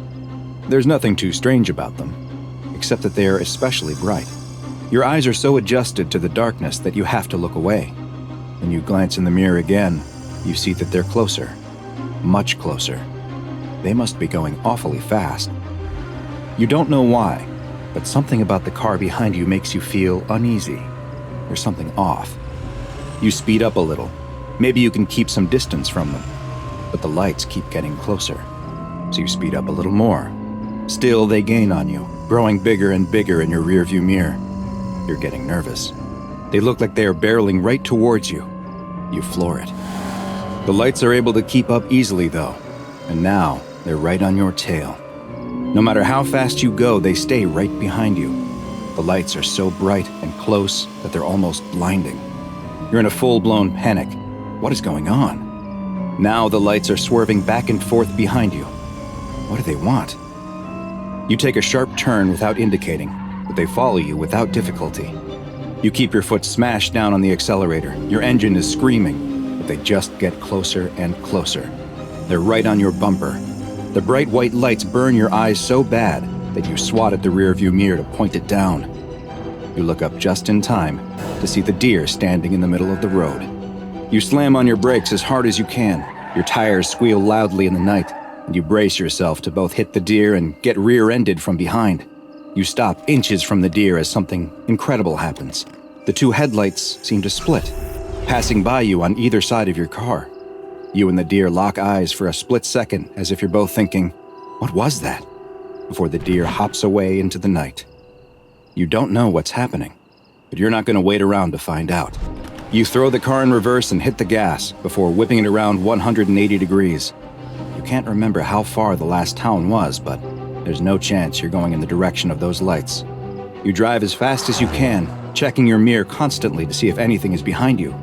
Nothing. Just darkness. Maybe you're finally safe. No, they're right in front of you. The lights somehow appear out of nowhere right in front of your car. You turn the wheel hard to avoid a head-on collision and you go flying off the road, smashing your head against the window as the car goes flipping and rolling and tumbling. The car comes to a stop 100 feet off the road, upside down, with a lone blinking turn signal dimly lighting up the surrounding field. A single headlight approaches the car, but it's not moving like a vehicle. It's moving like an animal. You're concussed from the accident, and your vision is starting to fade. The last thing you see is a second light approaching. The next morning, the local sheriff is investigating the scene of a single car accident. Curiously, there's no body, just a few scraps of clothing and a pair of tennis shoes sitting neatly in the upside-down roof of the car. Strangest, though, are the childlike handprints all over the dirty car door. The sheriff doesn't know what to think. What the sheriff doesn't know is that he has just come upon the aftermath of an SCP-745 attack, a strange and mysterious creature known as the Headlights. SCP-745 is the classification the SCP Foundation has given to a bipedal nocturnal predator whose hunting grounds are an abandoned stretch of highway in northern New Mexico. SCP-745's most distinctive feature by far is its head, the top of which is a bloated sack of translucent skin. There are no visible sensory organs present on the head, nor does it appear to have a solid skull, and the creature's brain can be directly seen through the semi-transparent skin, which is covered in a web of bioluminescent organs. These organs are capable of producing a steady output of light that's been measured between 1400 to 3200 lumens, which is the equivalent of bright xenon gas headlights. The entity has been observed to have the ability to change the color of this light, as well as flash it in specific patterns. It is theorized that it engages in this behavior as a way to defend itself, and potentially may also use it as a way to communicate with other members of its species. The rest of SCP-745's body is covered in skin that is a deep, dark, black color that almost seems to absorb light. This quality, when paired with their blindingly bright head protrusion, gives the appearance of a floating point of light in the darkness. Because SCP-745 entities hunt almost exclusively in pairs, with their preferred hunting grounds being remote sections of highway, they are easily mistaken for oncoming or approaching headlights. Two SCP-745 entities are able to move together in perfect synchronicity, running in tandem at speeds up to 180 kilometers per hour. Together, they will target lone vehicles that they spot on the highway, and will begin to chase or run straight towards them, giving the unlucky driver the impression that a fast-moving car is rapidly approaching them. After they near the targeted car, they will attempt to stop it by any means necessary, whether by simply forcing the driver to pull over out of fear or by running them off the road completely. Once their prey has stopped, crashed, or become otherwise incapacitated, the pair will stop moving together and approach the car separately to directly assault and then consume the vehicle's occupants. Next to no remains are left following an attack, save for a few scraps of clothing in the victim's shoes. Other than the damage sustained during the accident, there is never any other sign of struggle or forced entry, with the only other evidence left at the scene being the childlike handprints from SCP-745's small front paws. Strangely, analysis of SCP-745's genetic structure has revealed that unlike humans, they are not a carbon-based life form, meaning it is unlikely then that they are able to derive any nutrition from the consuming of human flesh. It is theorized then that they may be hunting solely for sport or some other form of perverse enjoyment. This question remains unanswered, as currently there are no recorded observations of SCP-745 feeding in the wild, as successful attacks have never left any witnesses, and specimens captured by the SCP Foundation refuse to eat it all. No lairs, nests, or other refuge of SCP-745 has ever been found, nor has the Foundation located any breeding grounds or young examples of the entity. It's unknown how or if they reproduce, or when they may have first appeared. What is known is that they had established a wide hunting territory across the American Southwest until Foundation teams began a program to thin their numbers in the 1960s. The effort appears to have been successful so far, and all recent sightings of SCP-745 have been limited to a specific stretch of highway in northern New Mexico. SCP-745 has been classified as Euclid, and in order to limit potential exposure to civilians, the Foundation has purchased the land surrounding the highway, with traffic being redirected to other roads. Foundation security teams disguised as highway patrol officers are to remove any trespassers or lost travelers who accidentally find themselves on the dangerous stretch of highway. The security teams are also tasked with attempting to capture any instances of SCP-745 that they can, and any recovered creatures, live or dead, are to be loaded into Class 3 BCU storage containers and transferred to Site-17 for further study. Containment procedures that are able to preserve living specimens are still being researched, and currently, no examples of SCP-745 have survived for more than a week in captivity. However, seeing as there have been no new sightings of SCP-745 outside of the isolated and monitored stretch of highway, and all reports of phantom lights elsewhere in the country have not pointed to evidence of additional SCP-745 outbreaks, they are considered to be effectively contained. Two massive creatures are locked in a fight to the death in the middle of the sea. Destroyers, cruisers, and battleships fire special weapons and harpoons at one of the creatures, attempting to help turn the tide in favor of one. But they appear to have almost no effect on the gigantic monster. Hi, I'm DrBob, and this is SCP-3700, also known as the Tides of War. SCP-3700 is what the SCP Foundation has labeled an 800-kilometer circular area in the North Sea, located southeast of Iceland and north of the United Kingdom. The circle contains the Faroe, Orkney, and Shetland Islands. The seafloor is abnormally deep in this area, at roughly 5 kilometers below the ocean surface, roughly 20 times deeper than the rest of the North Sea. SCP-3700 experiences all kinds of strange, anomalous activity, including extreme weather and geological events. These are caused by the interaction between two separate entities, which have been designated as SCP-3700-1 and SCP-3700-2. SCP-3700-1 is an arthropod resembling the common lobster, except this crustacean is 6 kilometers long. It has a variety of blue, yellow, pink, and red markings carved into its carapace that resembles a woman's face. It has 6 arm-like limbs, 4 of which have claws, with 2 having club-like appendages on the end, and 8 legs.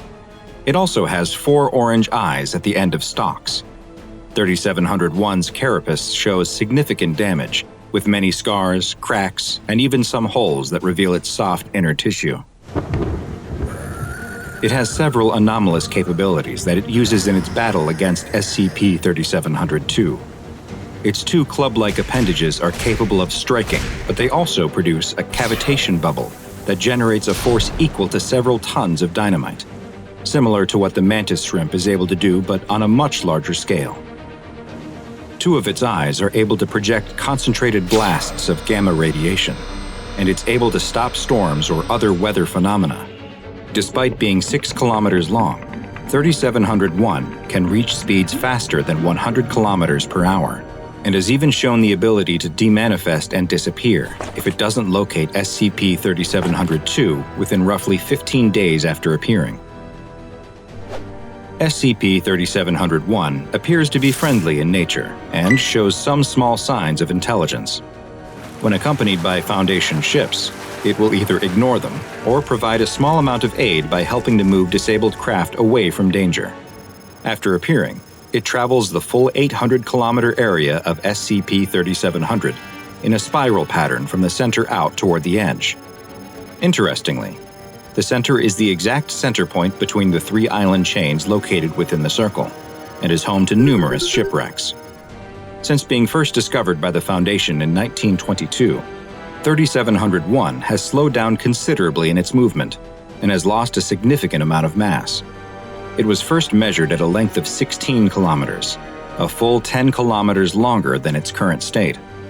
It also appears weaker and seems to be having a much harder time subduing SCP-3700.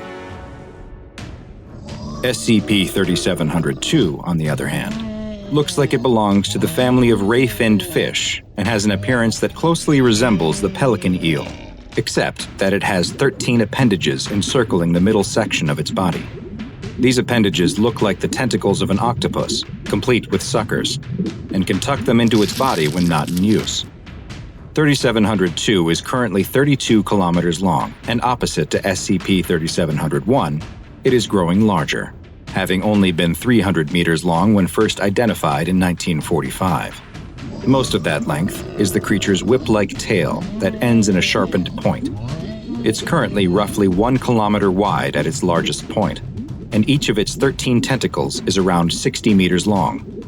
Its most distinctive feature is its massive mouth, which can open up almost 3 kilometers wide.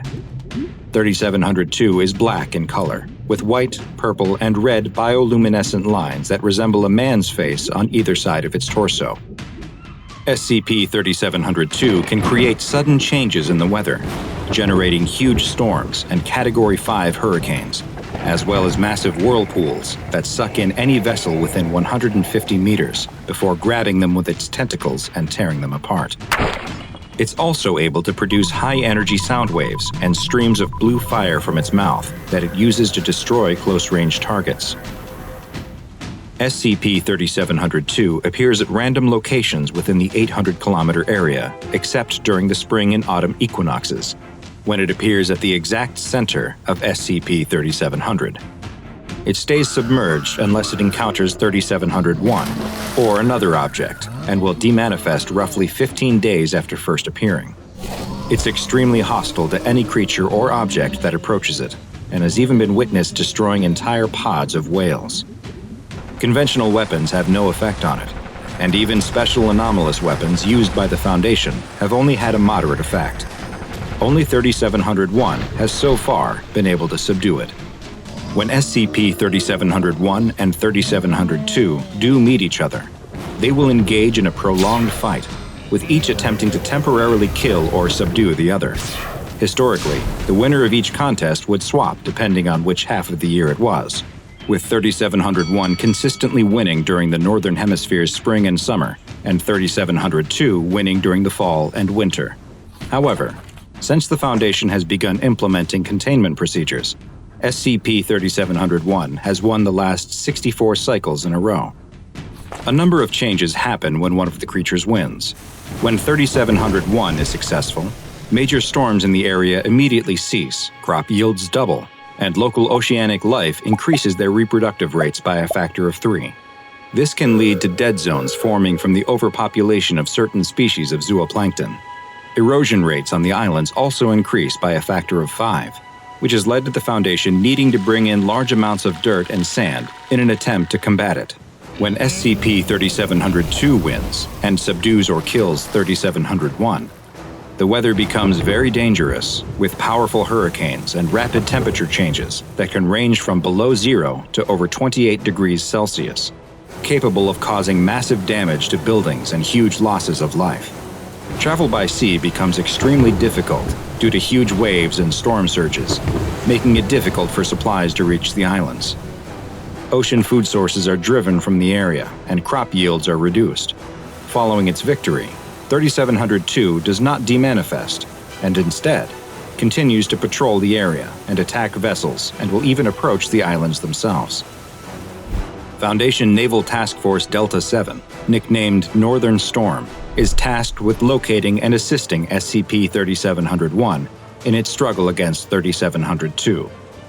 Purchased from the United States military, it consists of 13 destroyers, 5 cruisers, and 15 smaller support craft. When Delta 7 locates SCP-3701, it will often acknowledge their presence by raising 2 of its claws into the air and clicking them while making a low, rumbling noise with its mouth. Delta 7 then accompanies SCP-3701 as it patrols its 800-kilometer area for 3702. Once the two meet, Delta 7 engages in Protocol Winter Maelstrom, where the destroyers shoot harpoon-based anchors into 3702's head, before moving in a circular pattern while they and battleships fire on it to ensure it can't orient itself. The cruisers, meanwhile, attempt to draw its attention by firing and moving in a serpentine pattern at a distance of 300 meters. The two creatures will battle, blasting each other with gamma radiation and powerful sound waves.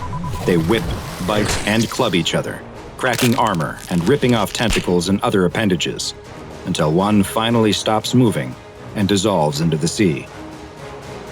Should SCP-3702 be successful in defeating 3701, then Project Tumult is activated, and the following procedures must take place. First, there is an immediate evacuation of all naval and civilian craft from the 800-kilometer zone. Next, all trade and ferry routes are stopped or rerouted for at least 6 months, and land-based aquatic defenses are activated.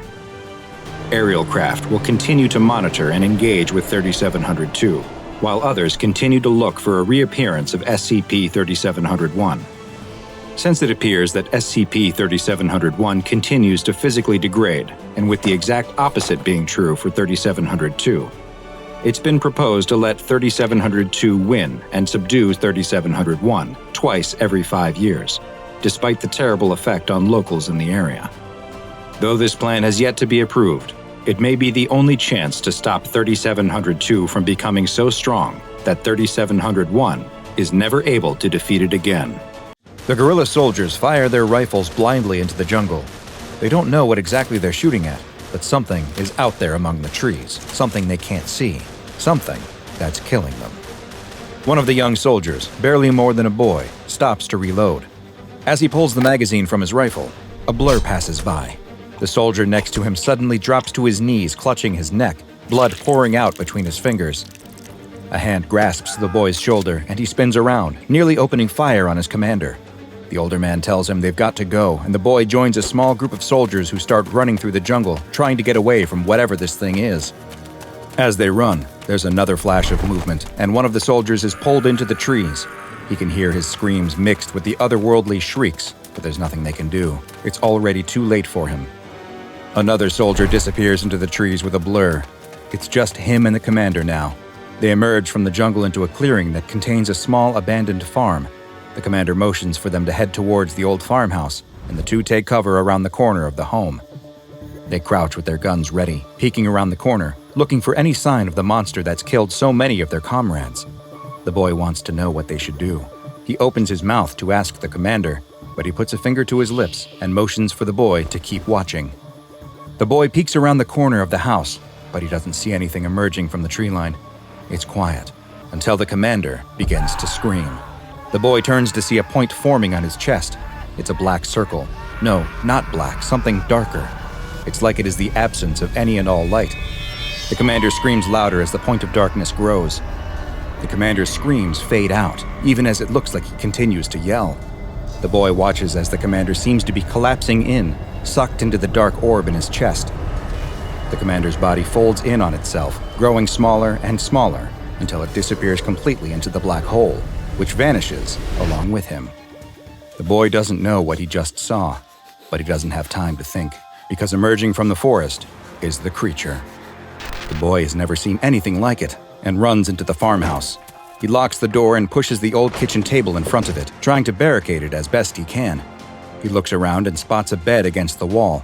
It's the best hiding spot he can find, so he runs and slides under the bed, pulling himself as close to the wall as he can.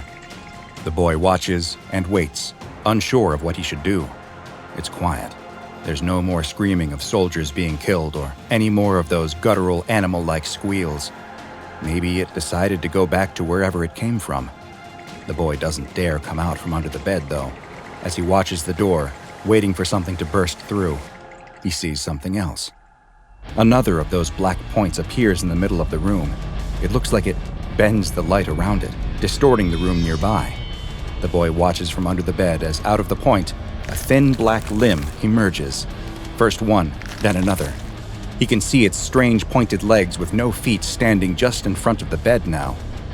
With a high-pitched cry, the creature effortlessly tosses the bed aside. The boy is left exposed, cowering against the wall.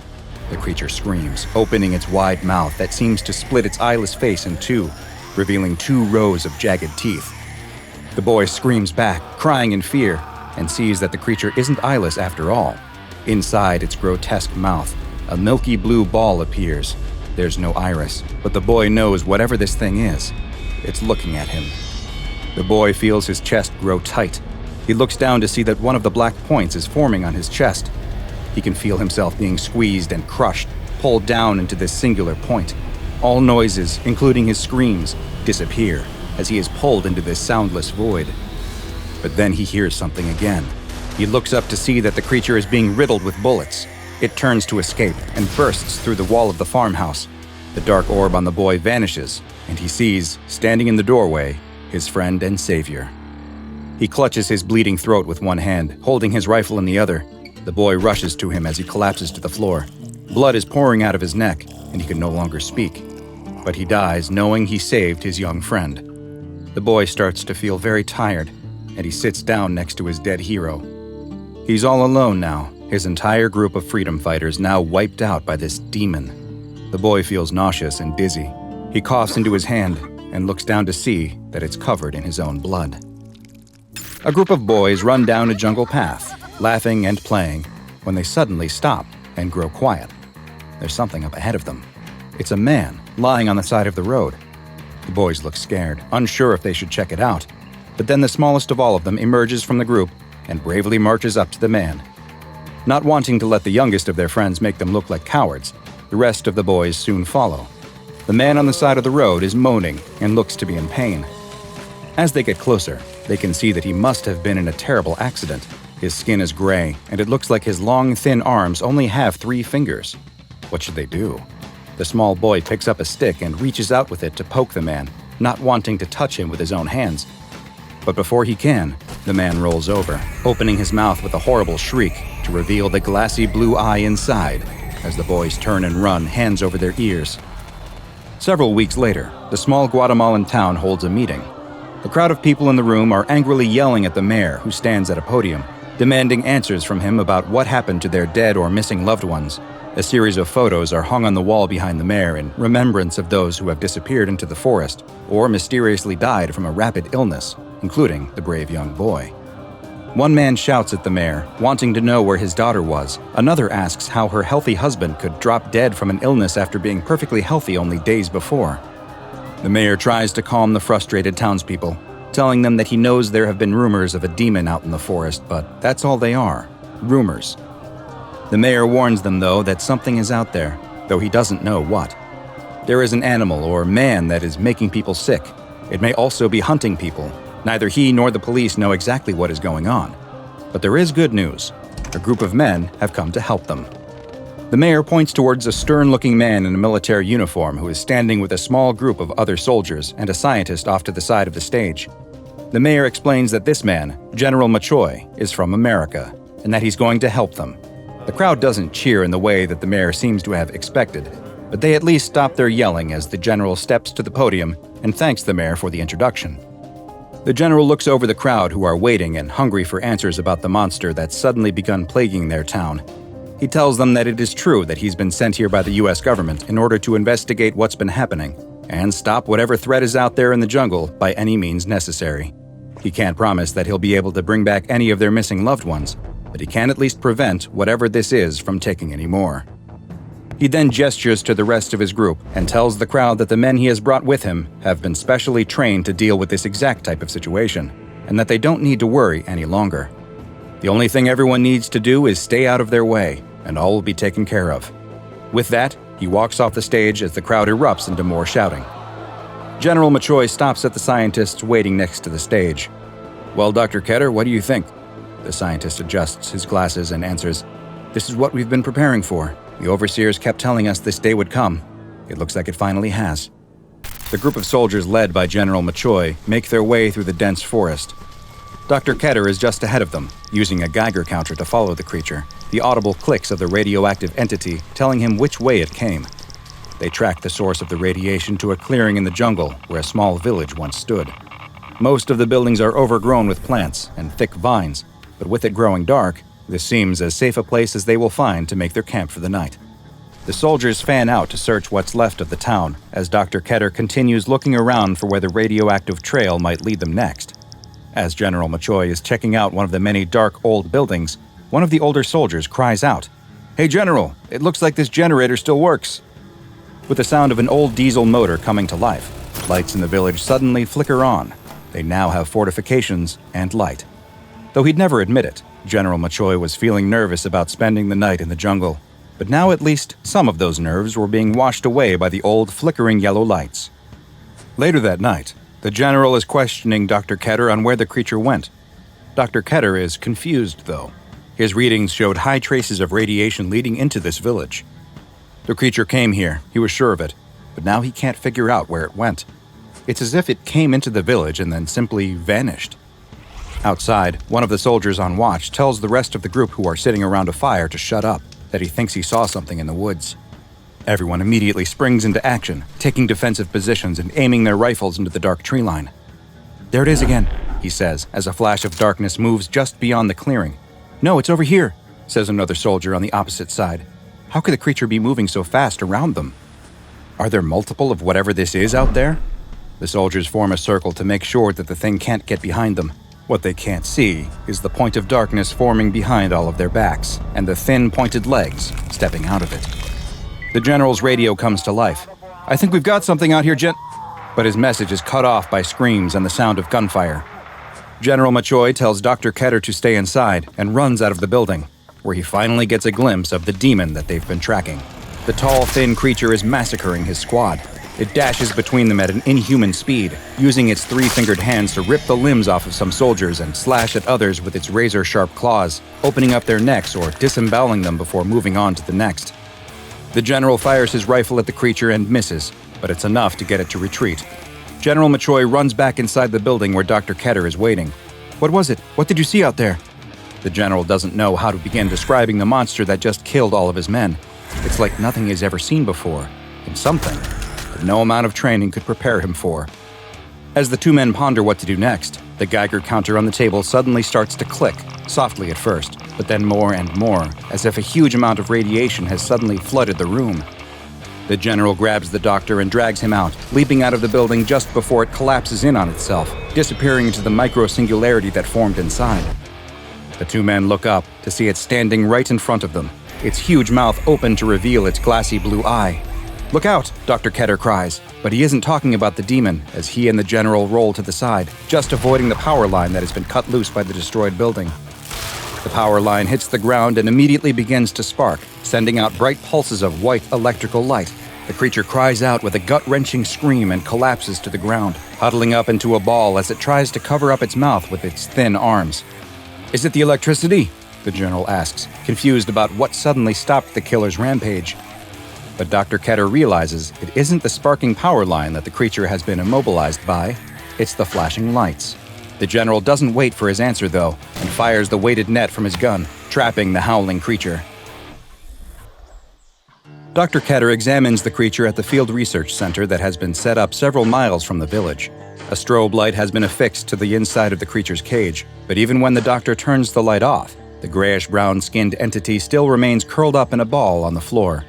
The doctor wonders if perhaps the creature is hungry, but it shows no interest in any of the various meats, fruits, and vegetables they've presented to it. The doctor stands in the doorway of the tent that has been set up to house the creature's cage and gives an update to General Machoy, who is anxious to get the creature moved to the United States and a more secure containment environment. Dr. Ketter stresses that he fears the journey might kill this creature, though, and put an end to the incredible research and testing they can perform on this amazing living specimen. The general turns to leave, but stops to salute the body of one of his soldiers being carried by on a stretcher. Dr. Ketter himself turns to go back to his research when he notices something. The creature's mouth is ever so slightly open. Dr. Ketter has yet another idea. That night, Dr. Ketter enters the temporary morgue and takes a severed arm from one of the dead soldiers. Back in the research tent, he presents the arm to the creature, sliding it through the cage bars.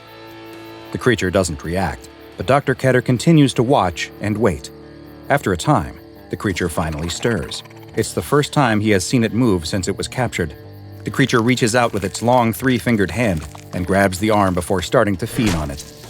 "You like that, don't you?" Dr. Ketter asks, and, bizarrely, the creature seems to respond, giving an almost baby-like coo. "There's lots more of that if you behave. All I want is to study you, learn how you work." The creature continues to feed, starting to crunch on the bones now that all of the meat is gone.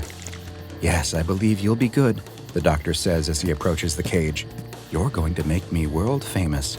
Soon, everyone will know the name Herman Ketter." The creature's hand shoots out from between the bars so quickly he never even saw it. Dr. Ketter starts to scream as it grasps and claws at him.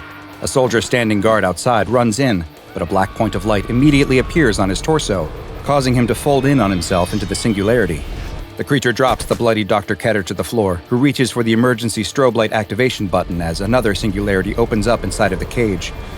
The creature appears to willfully step into it before emerging out of another just outside of the bars.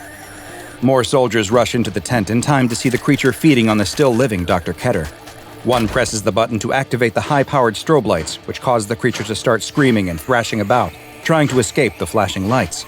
Multiple nets are fired onto the creature, pinning it to the ground as its screams slowly fade back to whimpers. On Overseer orders, the creature is moved to ADRX-19, a secure base located somewhere in North America.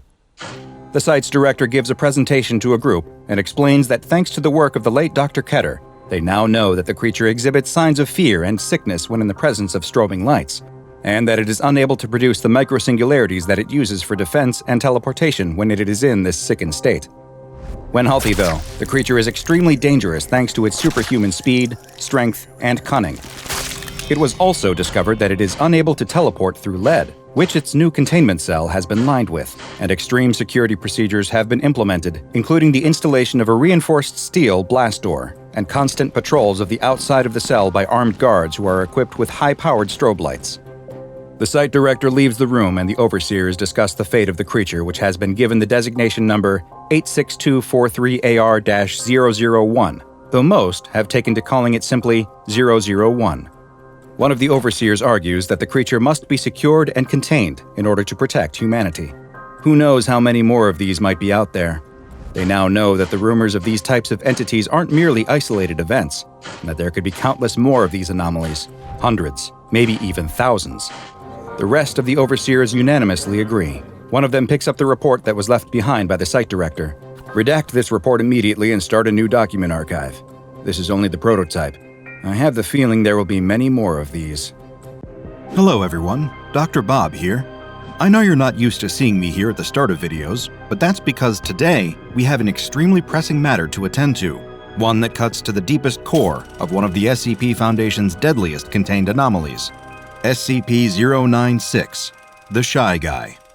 It's a creature that needs no introduction because it probably haunts all of your nightmares already.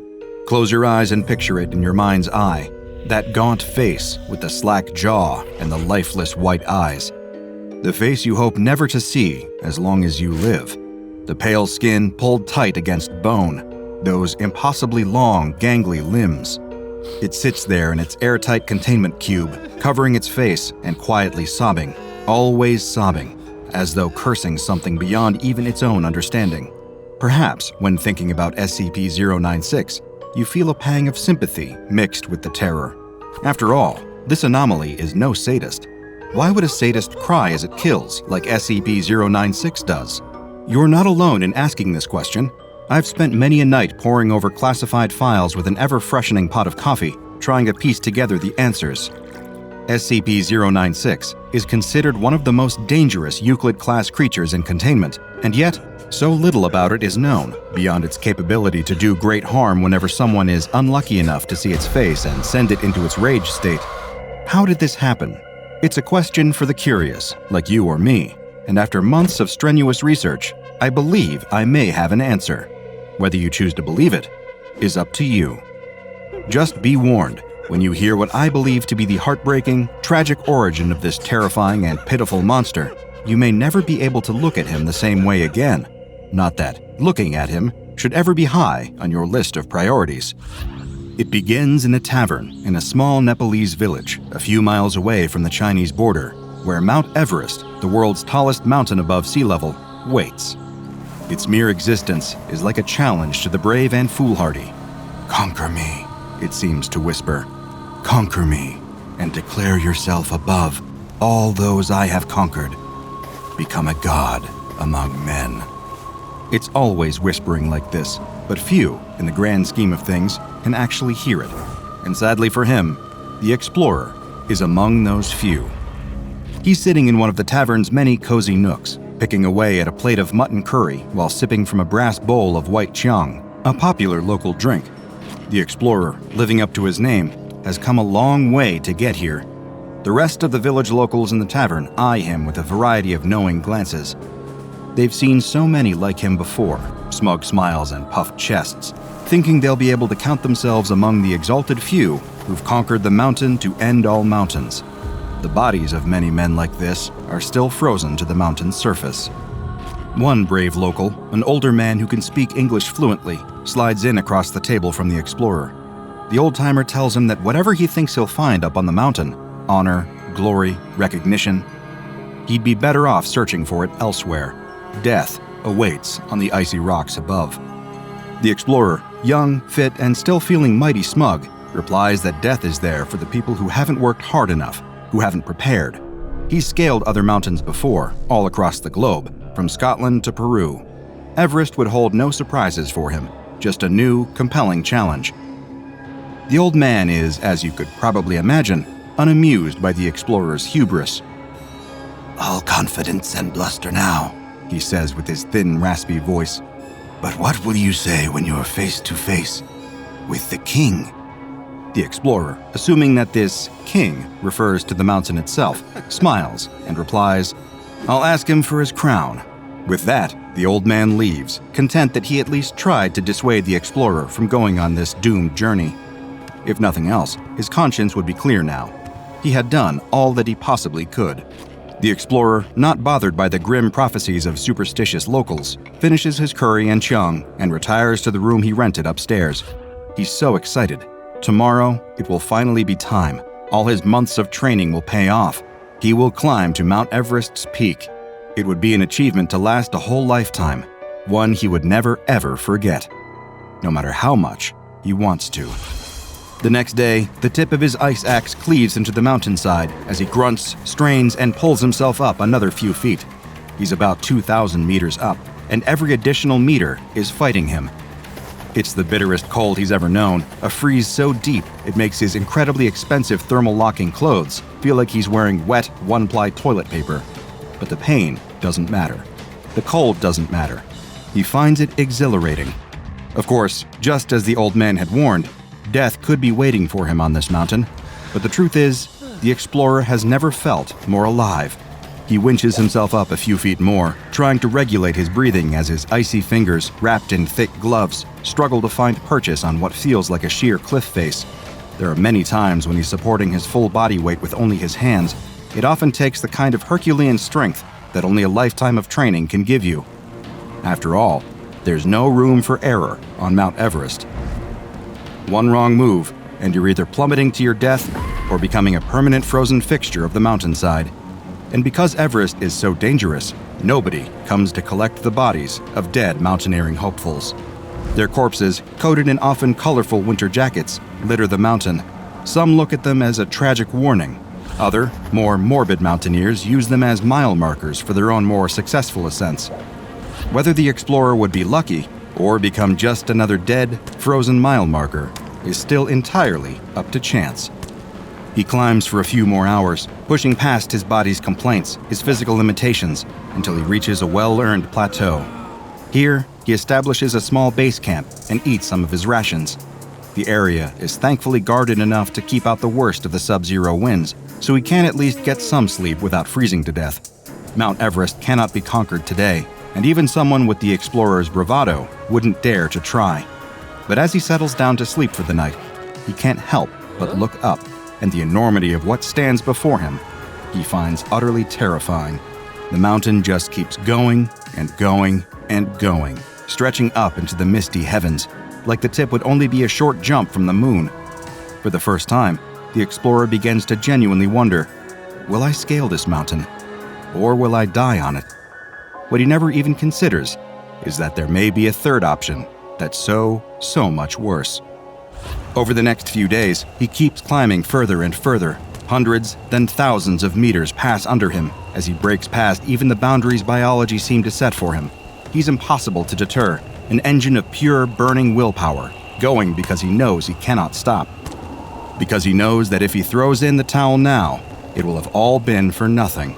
He'll be just another failure, one speck among billions. He'll have no meaning, no legacy. He'll just be another average Joe, forgotten. And that honestly scares him even more than the prospect of freezing to death up here. Eventually, even though it costs him almost everything to do it, he reaches 8,000 meters, an area known as the Death Zone, where it's believed to be impossible for humans to acclimate. This is the thin, rarefied air that few have been permitted to breathe, and he's seen so many brightly colored mile markers on the way to here. The ground is slippery, and the air chews into the explorer's skin, but he knows he's made it this far. Less than 1,000 meters from the peak now, he has almost conquered the mountain. So you can only imagine how surprised he feels when he sees another mountaineer walking down the side of the mountain towards him with an eerie kind of casualness. He's wearing standard mountain climbing gear, including white thermal pants and a hooded coat, zipped up to the chin. The explorer can't make out the stranger's face beyond the pair of thick, black goggles he's wearing over his eyes. What the hell is going on here?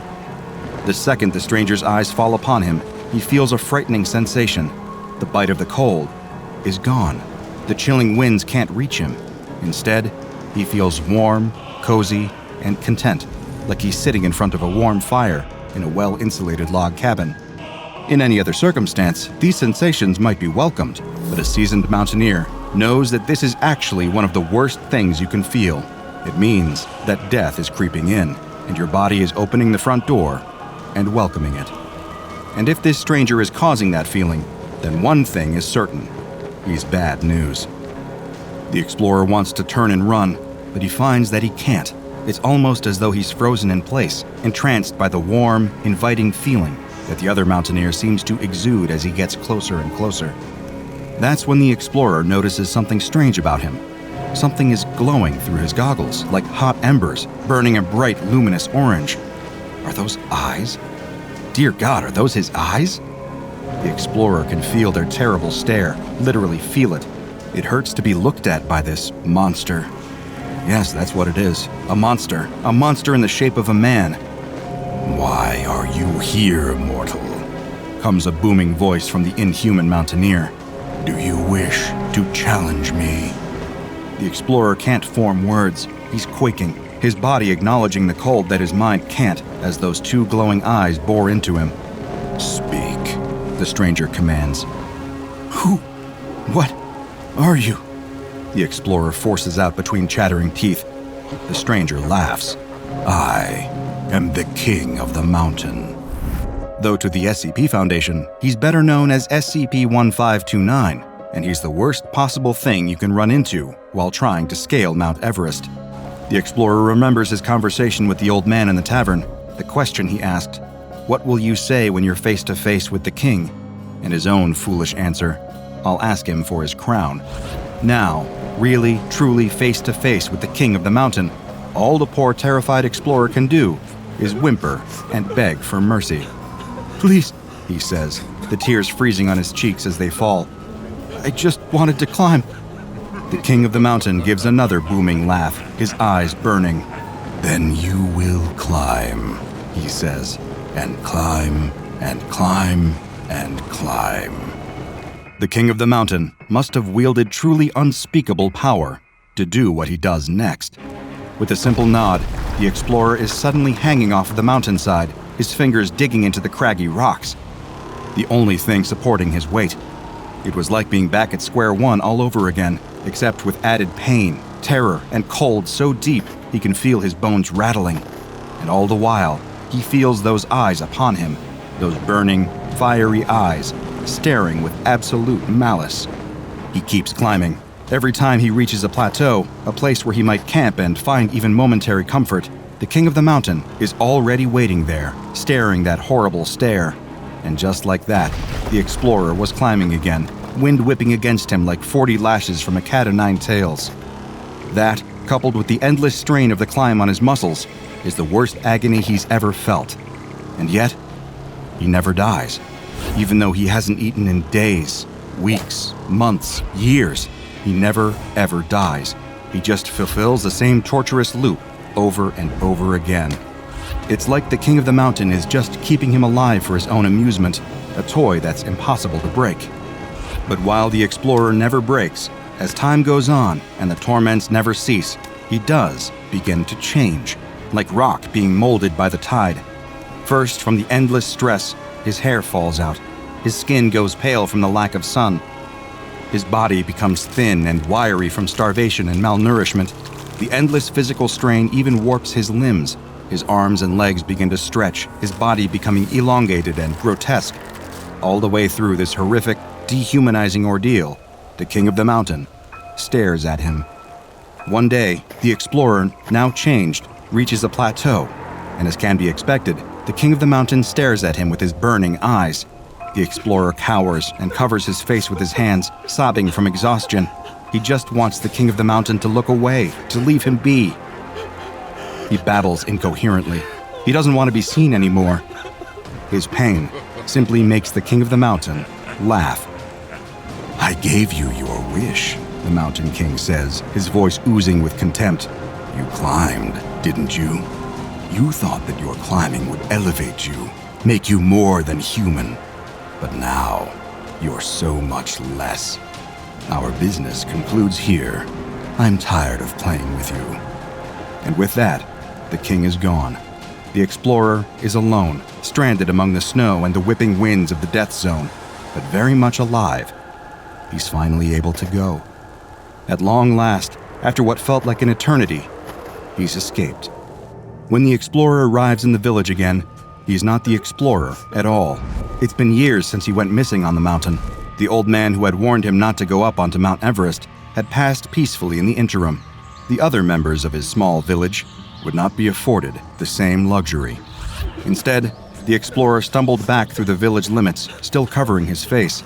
The only sounds he can hear are the wailing wind and his own pitiful sobbing.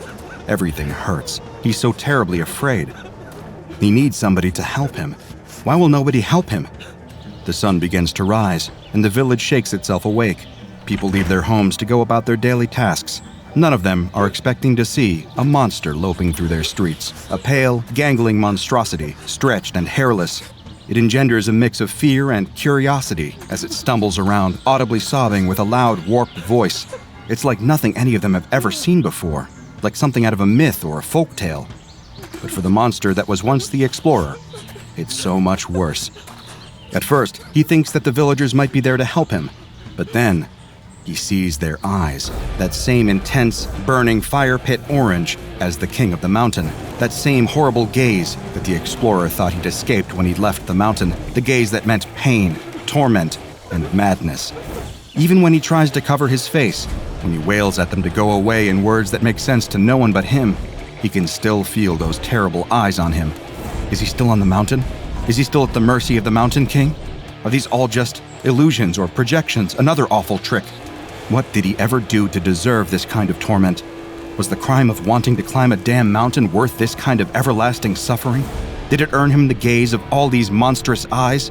The explorer begins to feel his anguish being replaced by another feeling, rapidly rising rage, the kind of pure, blistering hatred that inexorably leads to one result: violence. First, he screams, then they scream, and finally, the killing begins. The creature that had once been the explorer leaves no stone unturned. Even when they try to run away, he still feels their eyes on him. He needs to kill them all, to annihilate them quickly, leave no trace. It's the only way he can feel anything close to at peace again. It becomes a kind of terrible chain reaction. The sound of the horrors going on in the street only entices more to come outside and see what's going on, to look at the creature causing all this carnage, to see its face. They have no idea that this very action is dooming them. And within the hour, the village is empty, save for one creature. The creature that had once been the explorer, now just afraid, confused, and alone. He will always be alone. The anomaly that will soon be known as SCP-096 simply bows its head and weeps. High in the Andes Mountains, two miners chip away at the rock with their mining picks in search of precious minerals when something strange happens. They hit an impenetrable wall. As they dust off the unbreakable surface they've reached, they see that it's a mirrored sheet of some strange metal. They start to break away the rock around it, revealing more and more of the shiny metallic surface, until it suddenly disappears as if by magic. Behind it is a chamber with strange machinery and a mysterious metallic ball inside. The two miners look at each other in disbelief. What on earth had they just discovered? Hi, I'm DrBob, and this is SCP-163, also known as An Old Castaway. The Foundation soon caught word of the bizarre object that had been unearthed in the Andes Mountains, and immediately sent agents to secure the site. When they arrived, they found the metallic sphere was still there, though approximately 30% of the machinery originally reported to have been in the chamber had been looted before they could get there. Based on analysis of the rock strata in which it was found, the chamber appeared to be many, many years old, and tests on the minerals present showed signs of a shockwave, indicating that whatever this was, it had crash-landed into the mountains. Upon examination of the metallic sphere, the agents found that it was a kind of machine, and one with a relatively simplistic interface. The agents deactivated the machine and were met with an amazing discovery. The mirrored ball was actually a kind of shield, and inside was something incredible, a creature that could only be described as extraterrestrial, and it was soon to be designated SCP-163. The alien immediately lashed out at the agents, but they were able to subdue it and transport it back to a Foundation containment site for further investigation. SCP-163 is like nothing that has ever been seen on this planet. It stands 2 meters tall and is 1.5 meters wide. Its body is roughly cylindrical, with a circular mouth on its lower body and something that resembles a head on top. It has 8 legs, each with 3 joints that are arranged radially around the middle of its body. It also has multiple specialized limbs, including 2 prehensile apparatus on either side of its mouth to assist with feeding, 2 arms just below the head area that are capable of finer movement and the delicate manipulation of objects, 2 larger arms just above its legs that are used for the manipulation of heavy objects as well as self-defense, and the remains of 2 appendages also near the mouth that appear to have been amputated at some point prior to its discovery. 30 centimeters from the top of SCP-163's head is a single semi-compound eye, which wraps all the way around its head, giving it complete 360-degree vision. The eye is separated into 88 separate units and is sensitive to ultraviolet C light, a short wavelength light that's harmful to most life on Earth. Its skin is transparent when exposed to the wavelengths of light that humans can see, but turns opaque under ultraviolet light. The strange properties of SCP-163 don't stop with what's on the outside. Tests of the creature's green-colored blood have revealed that it processes oxygen and carbon dioxide similar to many creatures on Earth, but its circulatory system is nickel-based, as opposed to the iron or copper-based systems used by most terrestrial organisms. It also has an endoskeleton composed of tissue that's similar to cellulose, the substance that plant cell walls are made of. And its cells use DNA for instructions just like human cells do, with the same ACGT bases, but SCP-163 interprets those instructions differently from the way human cells do. All of these differences mean that SCP-163's home environment must be radically different from Earth's, with different types of proportions of elements present. Certain elements that are perfectly safe for humans are dangerous to SCP-163 and vice versa. Tests have shown that while it's able to survive in our atmosphere unaided, it will begin to show signs of illness after 1 hour. In order to stay alive, it's vital that SCP-163 continues to possess and maintain the universal life support device that was discovered with it, designated SCP-1631. The device is able to convert basic chemical elements into subsistence for 163, as well as projecting the protective metallic shield that it was found encased in. The other technology recovered from alongside SCP-163 has yet to be fully understood, though research is ongoing. The technology is surprisingly low-tech, with much of it consisting of transistors assembled into analog computers, with seemingly varied purposes. The processes these computers appear to be modeling do not match up with any known scientific processes, and it's theorized that they have something to do with 163's life support. It's still not known how or if it communicates complex ideas. When in certain states, it produces a steady sinusoidal wave at approximately 15 Hz that can last anywhere from 15 seconds to 10 minutes, and personnel that have been exposed to the sound have reported experiencing feelings of paranoia and are recommended to remain in well-lit conditions until the feeling subsides. SCP-163's main way of expressing emotion appears to be with the lump of tissue above its compound eye, and depending on how it feels, it will furrow its brow in a number of different ways. It has also been shown to display a positive response to something by rapidly beating its delicate upper arms together, and a negative response by doing the same with its two powerful lower arms. SCP-163 is to be contained in an enclosure with rooms for living, dining, work, and sleep, as well as a receiving room with an airlock and seating that's appropriate for both 163 and a human researcher. The air in the enclosure is to be filtered and regularly checked for impurities, and there are 2 lighting systems, one that produces light within the human visible spectrum, and one producing ultraviolet light. Personnel are to wear isolation suits at all times when in the enclosure, to protect both themselves and SCP-163 from cross-contamination. Surprisingly, SCP-163, which has been classified as safe, is also free to leave its enclosure, provided it don its own isolation suit first, and is escorted by a researcher at all times.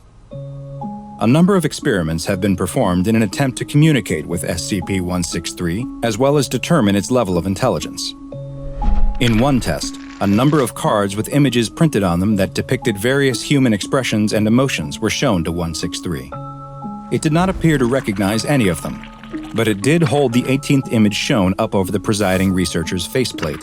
In another, it was given a test to see whether it was capable of selflessness and would offer help if given the chance. A researcher brought 2 wooden blocks and a box into 163's enclosure. The researcher opened the box and placed 1 block inside before closing the box. The researcher then tried to place the other block inside the box, acting as if they were struggling and couldn't figure out why the block wouldn't go inside the closed box. After watching for 10 seconds, SCP-163 assisted the researcher and opened the box, a result consistent with how human children behave when given the same test. But the most unexpected result of all came when a researcher brought a canvas, brushes, and a selection of ultraviolet-colored paints to 163's enclosure. 163 immediately began painting after being shown how, and soon produced a painting of an alien landscape with never-before-seen plants and animals. SCP-163 stared at the painting it had produced for 7 minutes before seeming to become angry, knocking the painting to the floor and retreating to a corner of its room. It furrowed the tissue on its head, indicating distress, and all attempts at communicating with it failed. That is, until the researcher tried to remove the painting supplies, at which point SCP-163 beat its heavy arms together to indicate its unhappiness. The next day, the researcher brought more painting supplies, and SCP-163 continues to paint imagery of what is presumably its home alien planet. It's truly amazing and lucky that SCP-163 was discovered. The Foundation is now monitoring all excavations of rock strata that are of similar age to the one 163 was discovered in. Perhaps one day another extraterrestrial will be discovered, offering 163 potentially a way home, or, at the very least, a friend. A young man is in the middle of one of his regular night jogs through the park. He loves running through this park at night. It's dark, the air is cool, and the sounds of the city that surround the park disappear, offering peace, quiet, and a small reprieve from the busy world. He jogs along a path that winds through the park and starts upon a section that is surrounded on both sides by tall trees. He follows the path around a sharp bend and is stopped in his tracks. Standing there, in the middle of the track, is a figure. It has its back to him and isn't moving. He's tall and so uniformly black that he almost disappears into the night. Whoever or whatever this is, he's scared of it. But the creature doesn't move, and neither does he.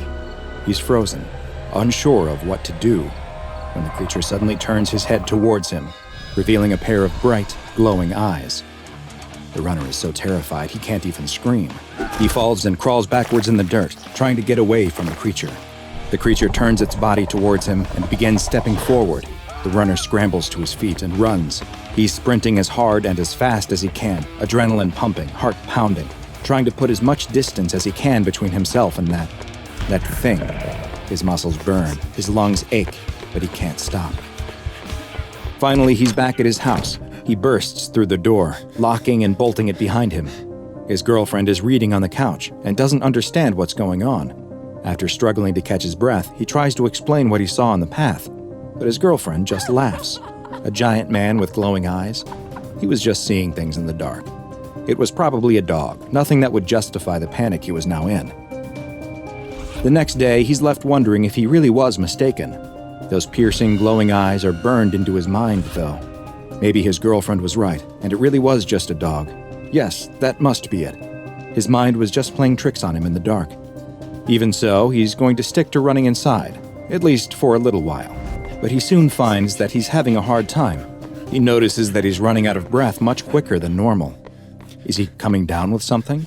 He doesn't feel sick, but then why is he suddenly so weak? 2 weeks have passed since he saw something in the park. No one he brought it up to, not his friends, not his co-workers, have ever heard of such a thing, and no one seemed like they believed him either. At this point, he is feeling sure that he really did imagine it, but he can't get that image of whatever it was out of his head. He can't keep running on a treadmill forever, though. He misses his night runs. It's time to get over his fear. He's running through the park again, enjoying the silence and the light breeze on his skin. He continues down the path, acutely aware that he's getting closer and closer to the spot where he saw that thing before. He can't stop, though.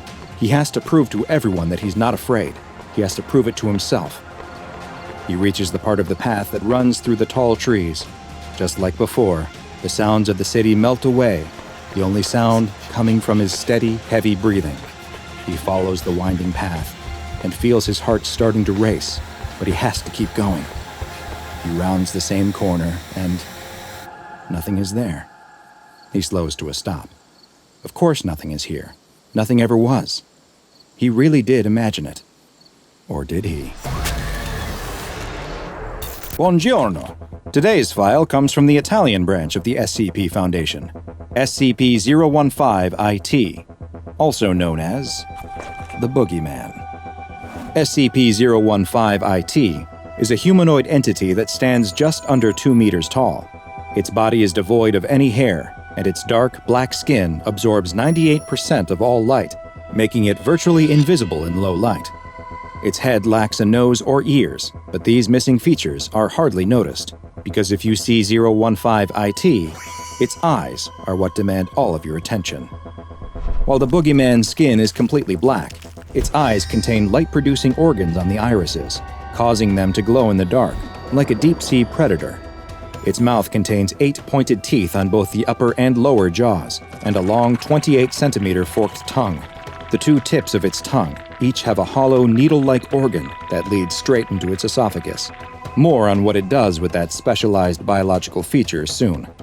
Physically, SCP-015-IT is rather slight, but it is surprisingly strong and easily able to overpower an adult human. Its skinny arms are much longer than an average human's, and each of its 4 fingers ends in a razor-sharp claw. It has also been shown to be quite resistant to physical injuries and possesses the ability to heal wounds and damage to internal organs at a hyper-accelerated rate. SCP-015-IT is primarily active at night, which is unsurprising given its skin's natural camouflage in the dark. The Boogeyman hunts mammals, with humans being its preferred prey, but it does not feed on flesh. Instead, SCP-015-IT draws its sustenance from the adrenaline and noradrenaline produced by its quarry. Adrenaline and noradrenaline are chemicals the body produces to increase heart rate, blood flow, and provide more energy to the muscles in moments of stress, or in the case of SCP-015-IT, extreme fear. And it has developed a hunting method to cause this exact reaction in humans.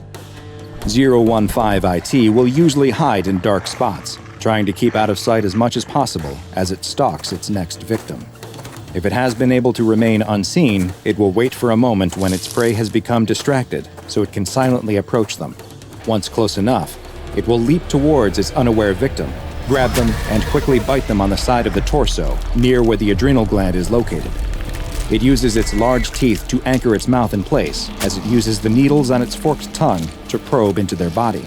With one needle, it pierces directly into the adrenal gland and begins draining the blood that is now rich with fear-induced adrenaline.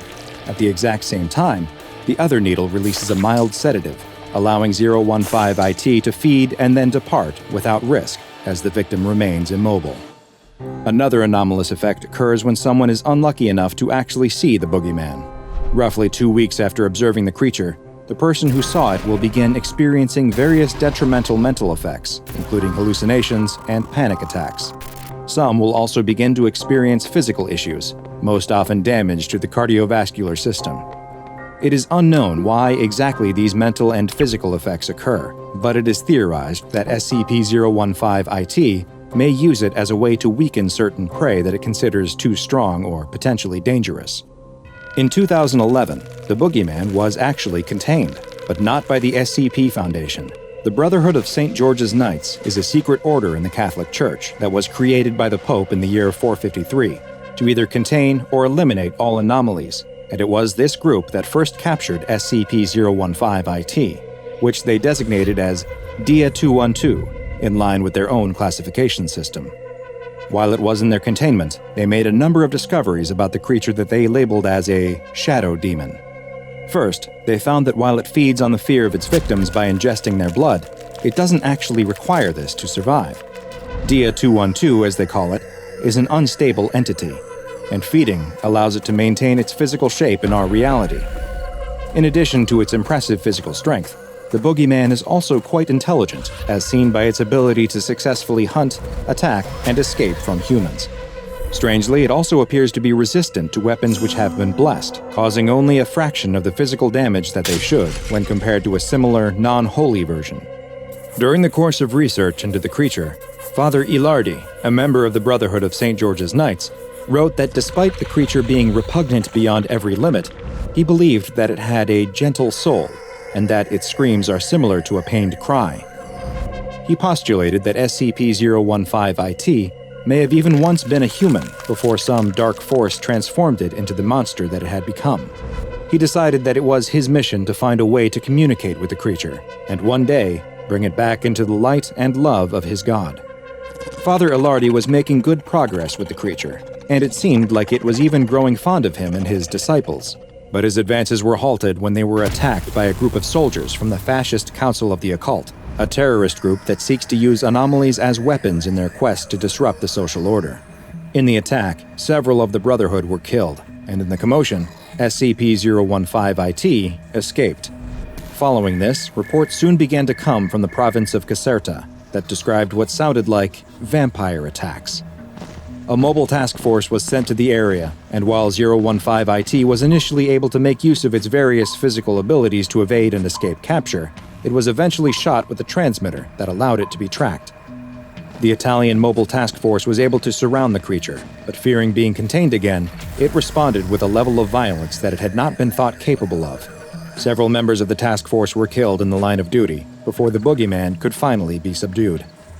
Today, SCP-015-IT is contained at Site Vittoria in the Emilia-Romagna region of Italy. Since this anomaly is both sentient and highly unpredictable in its behavior, it has been classified as Euclid. It is kept in a standard humanoid entity containment cell and is monitored by video cameras and infrared sensors at all times. Due to the light-absorbing properties of its skin, its cell and the adjacent corridors are painted white and are to be kept well lit at all times. Twice a day, SCP-015-IT is given a normal domestic pig that it is allowed to feed on. Any personnel assigned to 015-IT duty must undergo a psychological assessment on a weekly basis, and, regardless of the results, must be cycled out after 3 months of exposure to the Boogeyman. It's day 9 of Joseph Mann's expedition into the extreme wilderness of Antarctica. He's been following the tracks of a mysterious creature, a massive, anomalous beast that has been spotted in the snowy wastes. As he follows the tracks, he sees something. It's his own tent, but he had been walking for days after leaving this camp. How was he back here after only a few hours? Time and distance were starting to feel off, like they were stretched out and folded over into knots. Maybe he was confused about the tracks. Maybe he hadn't been chasing after something, but following the tracks of something that had been chasing him. Maybe he was wrong about everything. Hi, I'm Dr. Bob, and this is SCP-2764, also known as the Eldritch Antarctic. SCP-2764 is a massive biological entity, standing over 380 meters tall and estimated to weigh over 150,000 metric tons. It possesses around 80 tentacle-like arms that it uses for movement and simple actions like grasping objects. It also has what looks to be a head with 4 eyes. SCP-2764 possesses a number of anomalous properties, including the ability to communicate telepathically with humans, though the language used changes based on the person who is receiving its messages. Strangely, this communication appears to go one way only, as it has never demonstrated that it understands any attempts to communicate back to it. Its physical state has also been observed to be quite anomalous. Its size does not follow normal Euclidean geometry, with the creature appearing many times larger or smaller than it should, based on the viewer's distance from SCP-2764. There appears to be a critical zone lying roughly 50 kilometers away from the creature that stretches around it in a circle.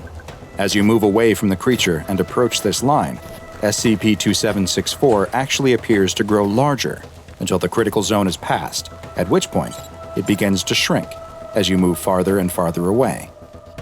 Its body has a number of other strange properties too. Its tentacle-like arms rapidly translocate around its body at random intervals, jumping around all over its body, creating a twitchy, writhing mass that makes it impossible to count how many tentacles it actually possesses. But perhaps strangest of all is that not only do the creature's arms seem to break the laws of physics by jumping around its body, but so too does the entirety of SCP-2764. It's been observed to spontaneously relocate itself to different places, as if it is flickering in and out of existence. It appears that the creature flickers into a new place like this at random intervals, but it may be following some yet unknown rules, as it has never been seen appearing more than 25 kilometers away from where it was last seen, and always flickers back to its original location within 48 hours. SCP-2764 was first discovered by a civilian team that was conducting detailed surveys of the Antarctic landscape.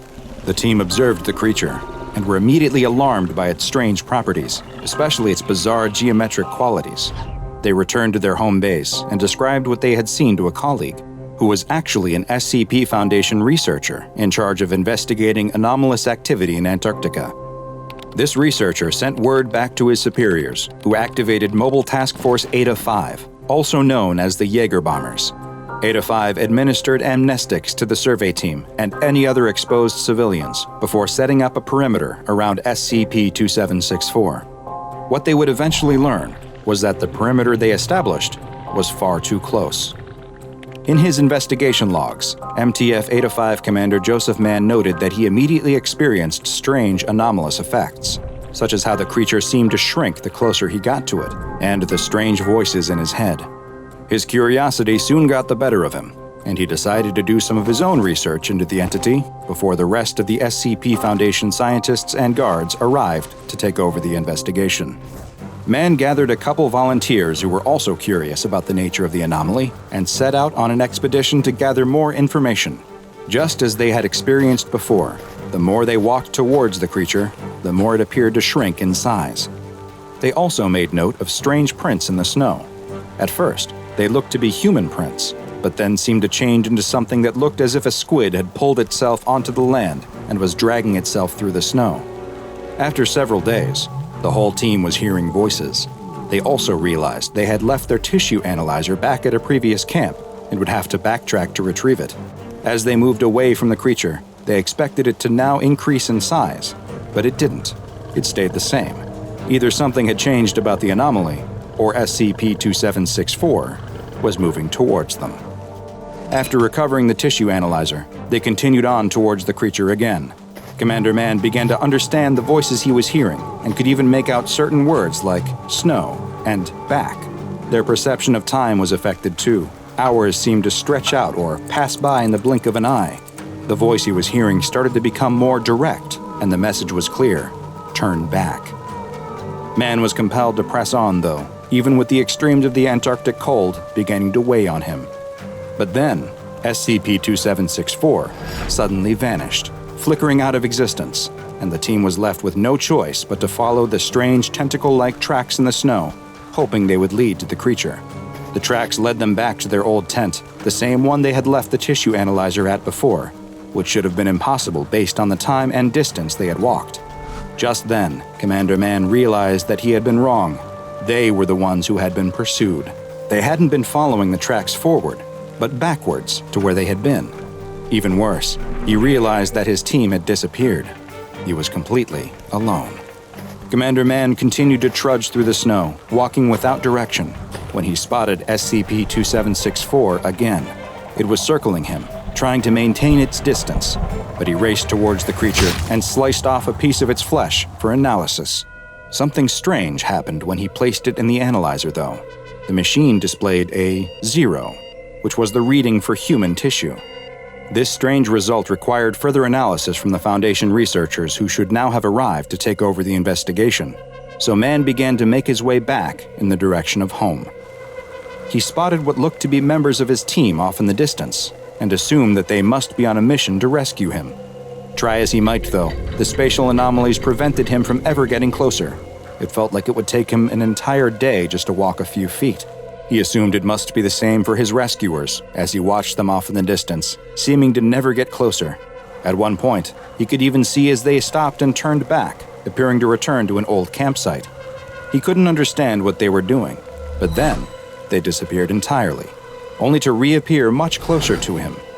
Commander Mann, now sure that there was something terribly wrong happening, tried to approach the now single rescuer he could see to tell him to turn back, but before he could, the man rushed at him with a knife and cut a piece of his flesh from his back. It's at that point that Commander Mann finally started to understand. He hadn't been watching a rescue team come for him. He'd been watching himself. He had been walking towards the creature, and yet, at the same time, he had also always been the creature. Commander Mann was trapped in a time loop where he was doomed to transform into the monstrous SCP-2764 and then watch himself meet the same fate over and over again, forever. The voices he had been hearing telling him to turn back were his own, words of warning that he was doomed to always ignore. SCP-2764 has been classified as Keter and is currently located in a classified area of Antarctica. A 150-kilometer radius has been established around the object, which is to be monitored at all times by Mobile Task Force Eta-5. Any civilians that come within the 150-kilometer radius, either by accident or due to SCP-2764 flickering to a populated area, are to be administered Class A amnestics, and any civilians that may have knowledge of the event are to be administered Class B amnestics. Should any civilian or Foundation employees come within 30 kilometers of SCP-2764, they are to be detained and immediately questioned. Following their psychological examination, and depending on the results of the evaluation, they will either be administered Class A amnestics or terminated. If he breathes, the bear will see him. Lying flat on his stomach, the boy has no choice but to watch as the hulking brute eats his father before his very eyes. Lying in the thicket just a few trees away, the boy knows that any small movement he makes could prove fatal. A bear this large, hunting for its hibernation, will have no issue chasing him down in a split second and doing exactly what it did to his father, to him. The boy is utterly powerless. All he can do is stay deathly still and watch. They'd found the tracks too late. On the way back to camp, they'd been following the wooded cliff that lines the ocean's edge. Bows and salmon slung over their shoulders, they'd been so proud of their catch and the prospect of bringing it back to the tribe that they hadn't kept their wits about them. By the time they'd seen the enormous prints in the dirt, the sound of lumbering footsteps were already echoing through the trees behind them. The boy's bow is too far out of reach. He dropped it when his father pushed him into the thicket. He's got the knife hanging at his side, but he doubts it's long enough to even get through the bear's fatty hide. In contrast, the only thing protecting him from its bite is the leather hide slung across his shoulders and a woven garment from the tribe's elders. One slash of the bear's claw, and he'd be. A breeze ruffles his hair. The boy's eyes widen in horror. That wind hadn't come from in front of him, but from behind, blowing his scent, his fear, directly towards the bear's nostrils. The boy plants his muddy palms into the dirt, staring at the animal. Its nostril twitches, then twitches again. It half turns its head, sniffing the air. Maybe it won't bother with him. The bear's turning back to its meal already. The boy lets out a sigh of relief, and a twig snaps. The bear snarls and whips its head around. For a second, the two of them lock eyes, predator and prey. Then the boy takes off running. Fast as he can, he leaps through the undergrowth, ferns and nettles whipping at his shins. He fumbles the knife out of its sheath and slings the water skin off his shoulder, throwing it wildly behind him. He doesn't know if he hit the bear. He doesn't have time to turn around and see. It's going to be on him in an instant. Up ahead, he sees sunlight streaming through the thick trees, the cliff edge. If he can just get to that, maybe he can climb down and... No, there's no time. Besides, bears are better climbers, better swimmers, better runners. All the boy can hope for is that he's a better jumper. Him and the boys from the tribe have leapt off plenty of cliffs along the shore, but never these ones. There are too many rocks, too many shallows. But the thundering of four enormous paws behind him is looming larger and larger. He can almost feel the bear's hot breath on the back of his neck. There's nothing for it. Here goes. The trees clear, the sun blasts his skin, a claw slashes at his back, and the boy launches himself into the air. The wind carries him. The weightlessness of wheeling his arms and legs through the empty sky is almost enough to make him laugh with joy, until the boy looks down. The cliff is higher, much, much higher than he'd realized. His momentum carries his torso forwards into a tumble. He's not going to land straight, and he can see jagged rocks everywhere beneath him. The boy closes his eyes and crashes into the sea. All of the air is slammed out of his lungs. His knee hits something hard and sharp in the water. A swell throws him away from the shore and pulls him deep. Without air in his chest, he can't float. Kicking hard as he can, the boy swims upwards, eyes still screwed shut. His face bashes into a sandy rock. No, that's not upwards. Which way is it? Which way should he swim? The ocean current rolls him over and over. Darkness fills his mind. But his feet find a hard surface, and he pushes against it, launching himself through the water, kicking as hard as he can. The darkness fades. Light. The boy's head breaches the water, and he splutters for air, rubbing the water out of his eyes. He looks around wildly. The sea has carried him away from the cliff and out into open water. It's lifting and dropping him with each wave, carrying him this way and that, like a flower in the wind. And there, traversing the cliff face, scrambling down the rocks, is the bear. The boy's stomach turns. It reaches the bottom of the cliff and sees him there in the water. Tipping back its head, it roars at an almighty volume, deafening the boy over the sound of the waters. Even from this distance, the animal looks impossibly large. It dwarfs the boulders that line the water's edge. It slips into the water, barely making a ripple, and kicks off from the shore. Going straight for him, the bear is covering the distance so fast, he only has seconds left. With barely the strength to keep himself afloat, the boy knows he'll never be able to outswim this creature. Instead, he takes a deep breath and looks up at the woods, remembering all of the happy moments he'd spent in there with his father. A current swells beneath the boy and almost throws him out of the water. An enormous shadow flies through the depth beneath him. A whale? It couldn't be. Whatever it is, the shadow is swimming straight at the advancing bear. So fixated on its prey, the bear doesn't even notice what's approaching until it's too late. The ocean explodes. A blast of water as tall as the cliffs themselves shoots up into the air and showers the boy's head. Somewhere in the midst of the spray, a monster erupts from the depths. Snapping its jaw around the bear, it lifts the animal into the air and throws it against the cliff.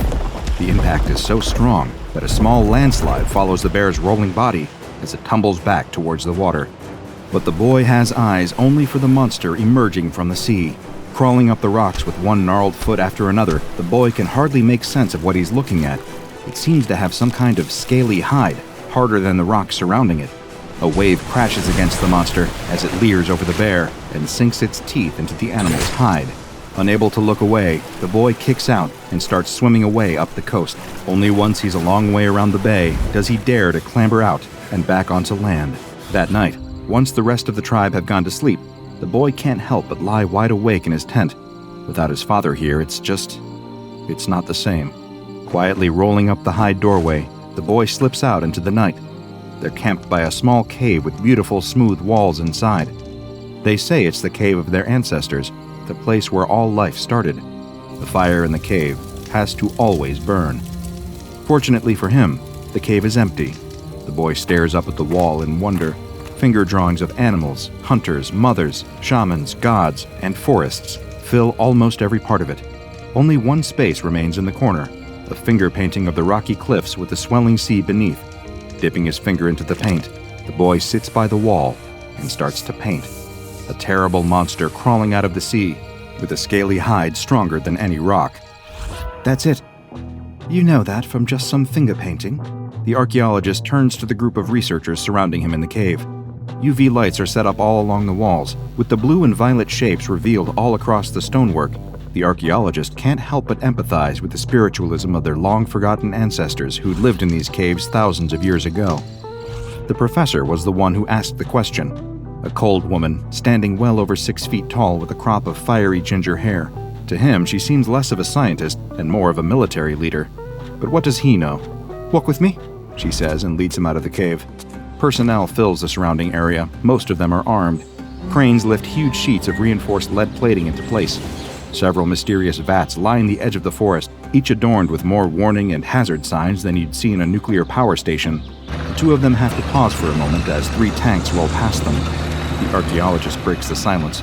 "You know the reason I started all my research in the first place? Did I ever tell you that story?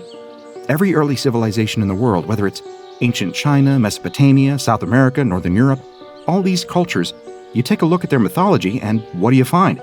The professor ignores him, instead choosing to bark orders at a group of agents talking over coffee. They all immediately dump their drinks and get back to work. What one thing do they all talk about, even though it never existed? Dragons. All these disparate people with no contact with one another, all of them still draw pictures of dragons. The professor stops walking at the edge of the cliff. The pair of them stand there, surveying the vast ocean stretching out in front of them, as researchers, agents, and workers rush around behind them. After a long pause, the professor asks him to proceed. In ancient Hebrew texts, when they talk about God creating the world in 7 days, what happens on day 5? The professor flicks the hair out of her eyes and replies curtly, "God created fish in the sea and birds in the sky." Well, not exactly. Look at the original Hebrew. He created all of the fish that teem in the sea, sure, but he also created Leviathan, a serpent-like monster from the depths, as old as the world itself. You think that's what we're dealing with? Maybe. Or something worse. By nightfall, preparations are operational. Enormous floodlights switch on, one after another, illuminating an enormous steel box with an open lid at the top, surrounded by armed agents, huge net launchers, and several tanks. It all seems a bit excessive as far as the archaeologist is concerned. He isn't officially still supposed to be here, but in all of the scramble for the Foundation to get the capture site ready, no one noticed that he had stuck around. From the viewing platform several hundred meters away, he has to watch it all unfold through a pair of binoculars. Out above the water, suspended from one of the cranes, is an elephant carcass. The professor told him that the Foundation had even marinated it for extra flavor. He had only been recruited into this project a couple of months ago, but from what he could tell, it's been an ongoing priority for the Foundation for several years now. The scale of the operation of just setting up at this site is already mind-boggling, but they've been chasing up leads like this for years now. Arriving at scenes, they suspect this creature has been sighted in the past and setting up traps for it. He was only brought in out of desperation. The Foundation had exhausted all recent hunting grounds, and was trying to cast the net even wider. He'd just been quietly working on his university research paper about ancient reptile drawings when the agents had let themselves into his office. But staring through his binoculars now, the archaeologist knows there's no chance of this operation actually working. They have floodlights, for crying out loud. No intelligent predator would come anywhere near that elephant carcass. Movement. Not in the waters or any of the lit-up areas. No, there's something in the forest line, just behind a group of researchers. He reaches instinctively for his walkie-talkie, then stops himself. How many times had he got jittery before and reported something preemptively? The agents already don't take him seriously as it is. He can't be jumping at shadows. But there it is again, a shape moving fast through the trees.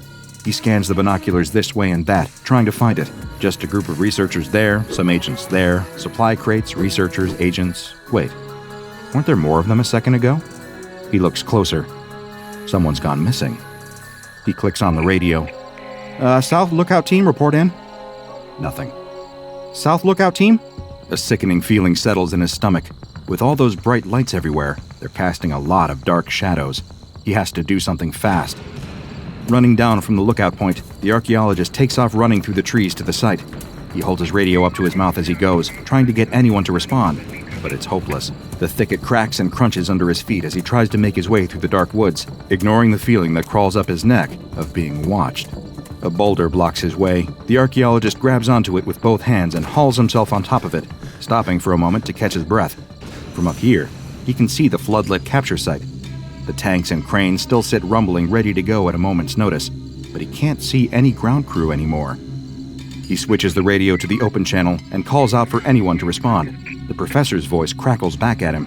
What are you still doing here? This is a highly dangerous operation that you don't have clearance for. He yells at her to cancel it. They need to evacuate the site immediately. It's compromised.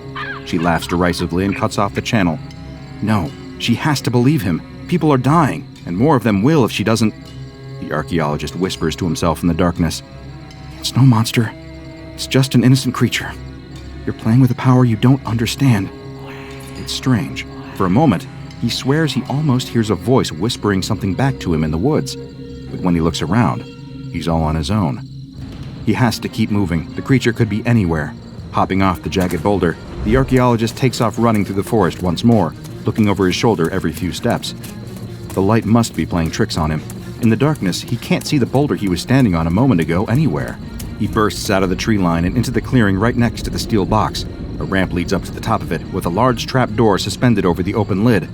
Well, if he wants to be seen and heard, that's where he needs to go. The archaeologist runs up the ramp and waves his hands wildly in the air. The tanks all turn their turrets to aim at him. The crane holding the enormous steel lid for the enclosure looms menacingly above his head. And there, marching out onto the field, looking absolutely furious, is the professor. Her red hair looks more like a ball of flames right now. We need to evacuate the site now! It's here! She snarls and marches up the ramp to meet him, jabbing a finger in the archaeologist's face. He suddenly realizes how much taller she is. You are not jeopardizing our one chance of catching this thing. Get out of the way, or I will have you detained. Besides, what evidence do you have? But the archaeologist isn't looking at her. Instead, his eyes stare in horror at the elephant carcass suspended behind her. There was a huge, reptilian bite mark taken out of it. A testing bite, like the ones given by sharks. She turns to follow his gaze, and all of her rage is washed away in a sickening delight. It's here. A scream from the crane holding the elephant makes them both jump, but by the time they look up at the cabin, all they see is a hulking shadow leaping away into the darkness. The professor clicks on her walkie-talkie and starts issuing commands. No one responds, except the tank crews. She tries again. Radio silence. Now the gravity of the situation really starts to hit her. Eyes wide with panic, she runs off down the ramp, barking into her radio and leaving the archaeologist up here on his own. Suddenly, under all of these lights, he feels very exposed. It could be anywhere in the shadows.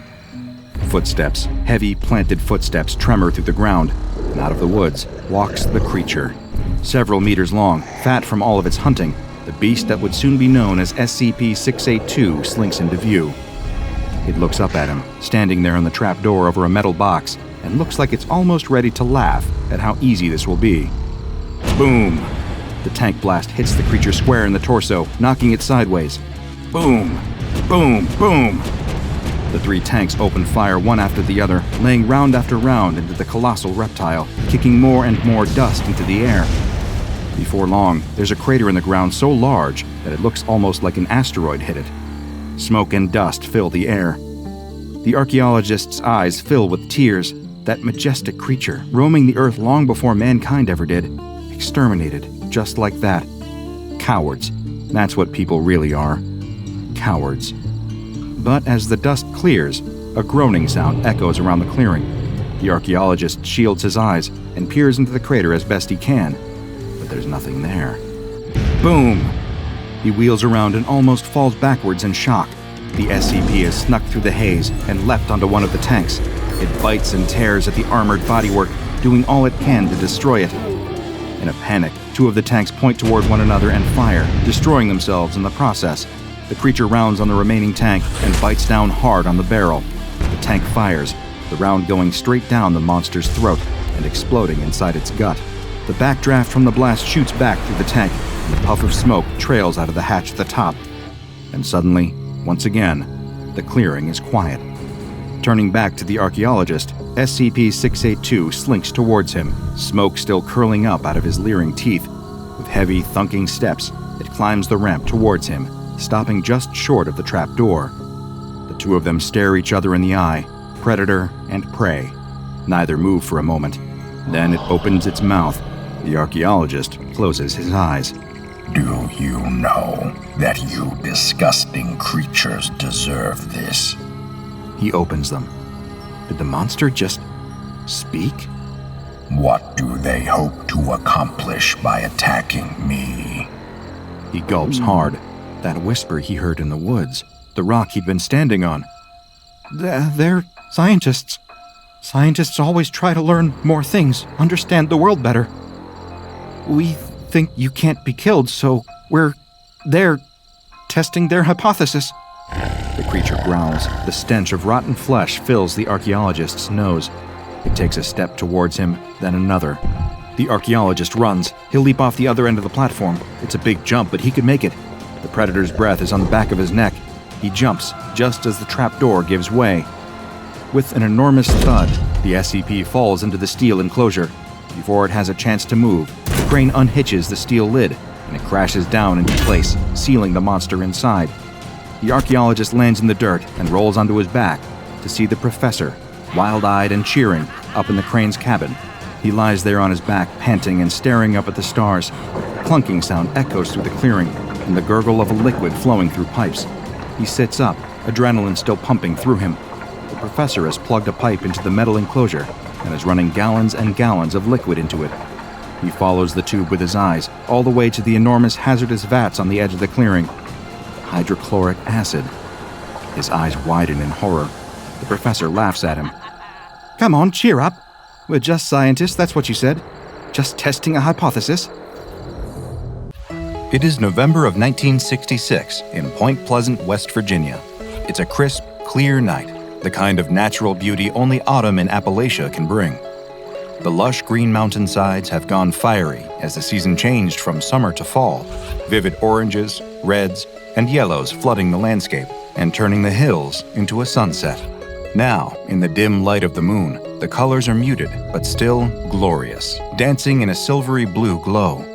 The spooky fun of Halloween has come and gone, leaving the warm, cozy feelings of the harvest, of fresh-pressed apple cider, corn mazes filled with happy families, cuddling up around a fire with a flannel blanket and a mug of something hot and sweet.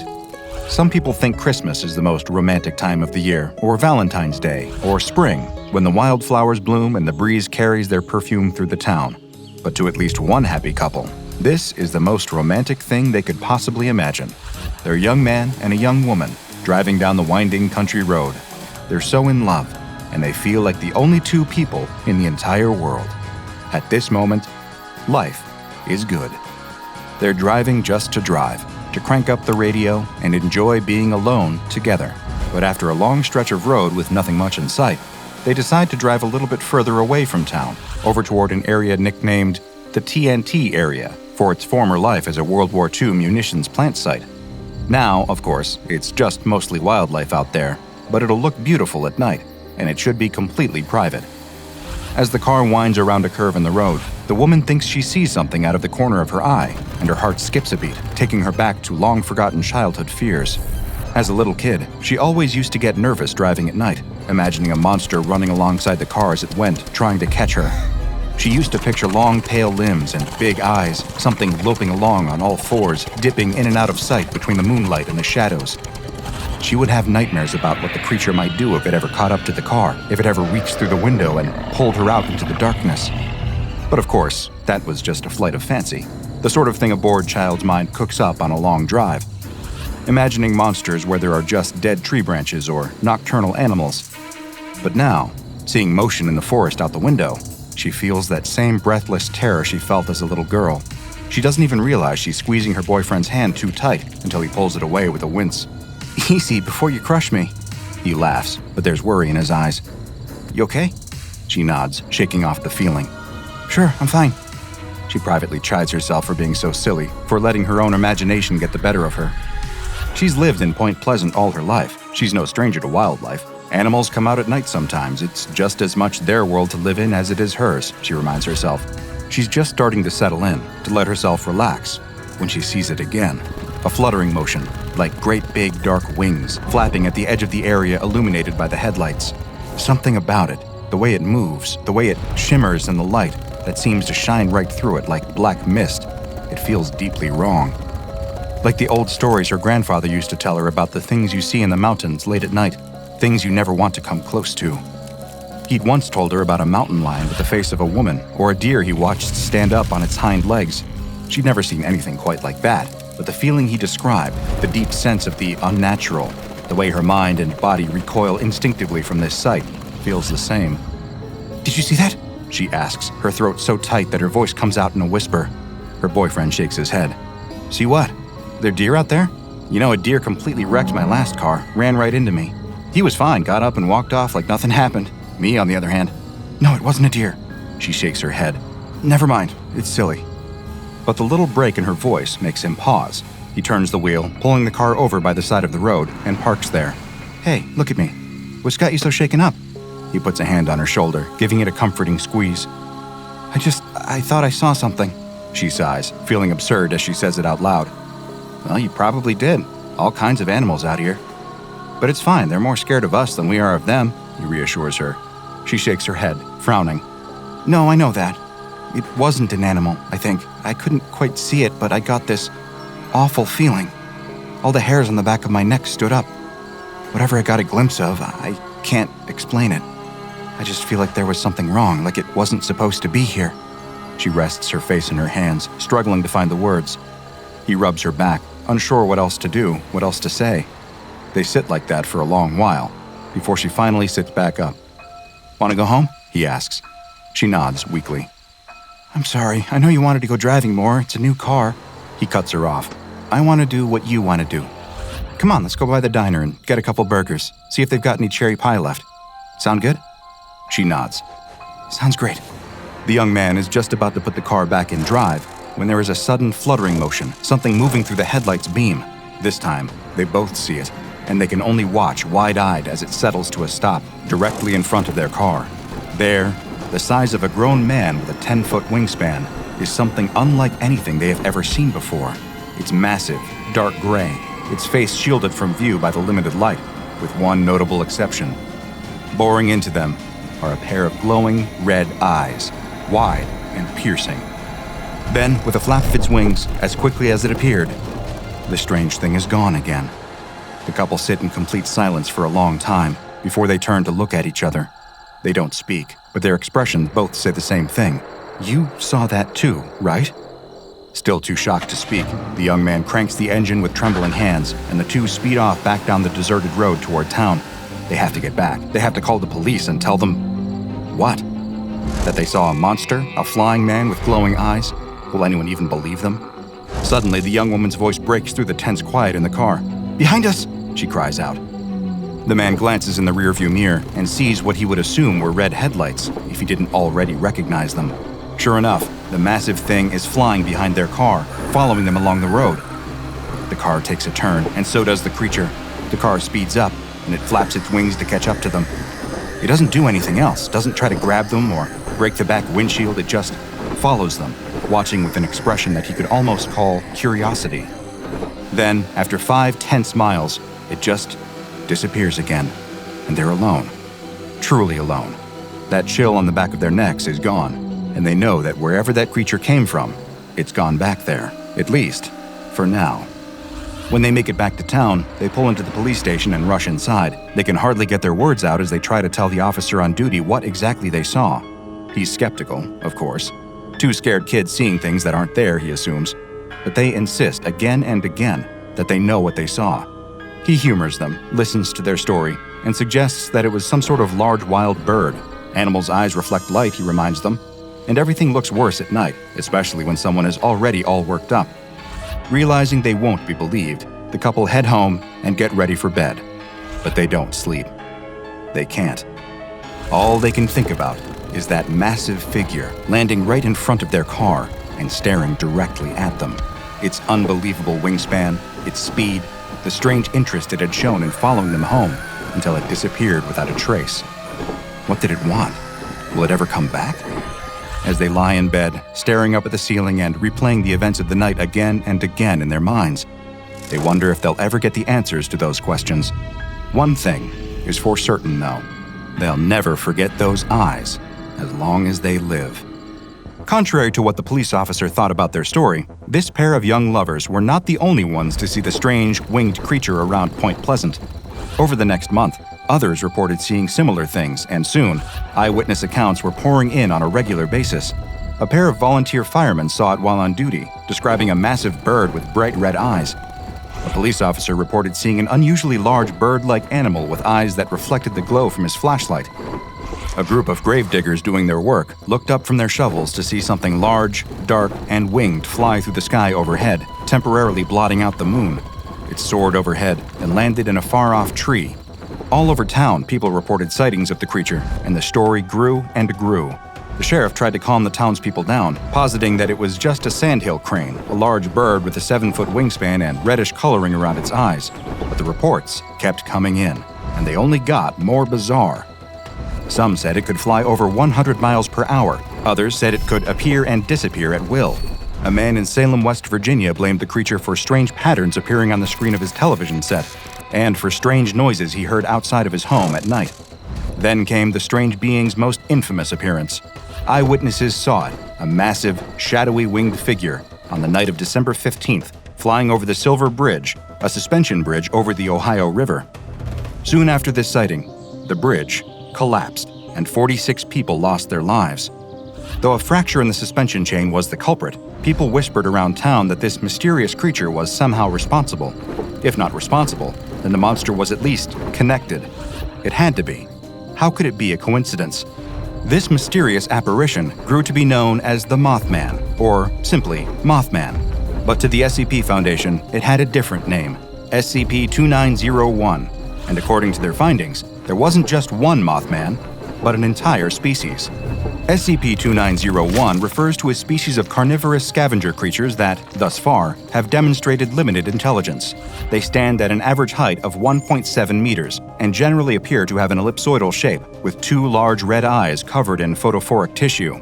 Their bodies are covered in tiny iridescent scales, similar to those found in moths, butterflies, and other insects belonging to the Lepidoptera order. They are not bound by standard rules of space or time, and are able to move through both at will. This gives them seemingly impossible abilities such as levitation, flight, teleportation, and the emission of an acoustic cancellation effect thought to help them avoid detection.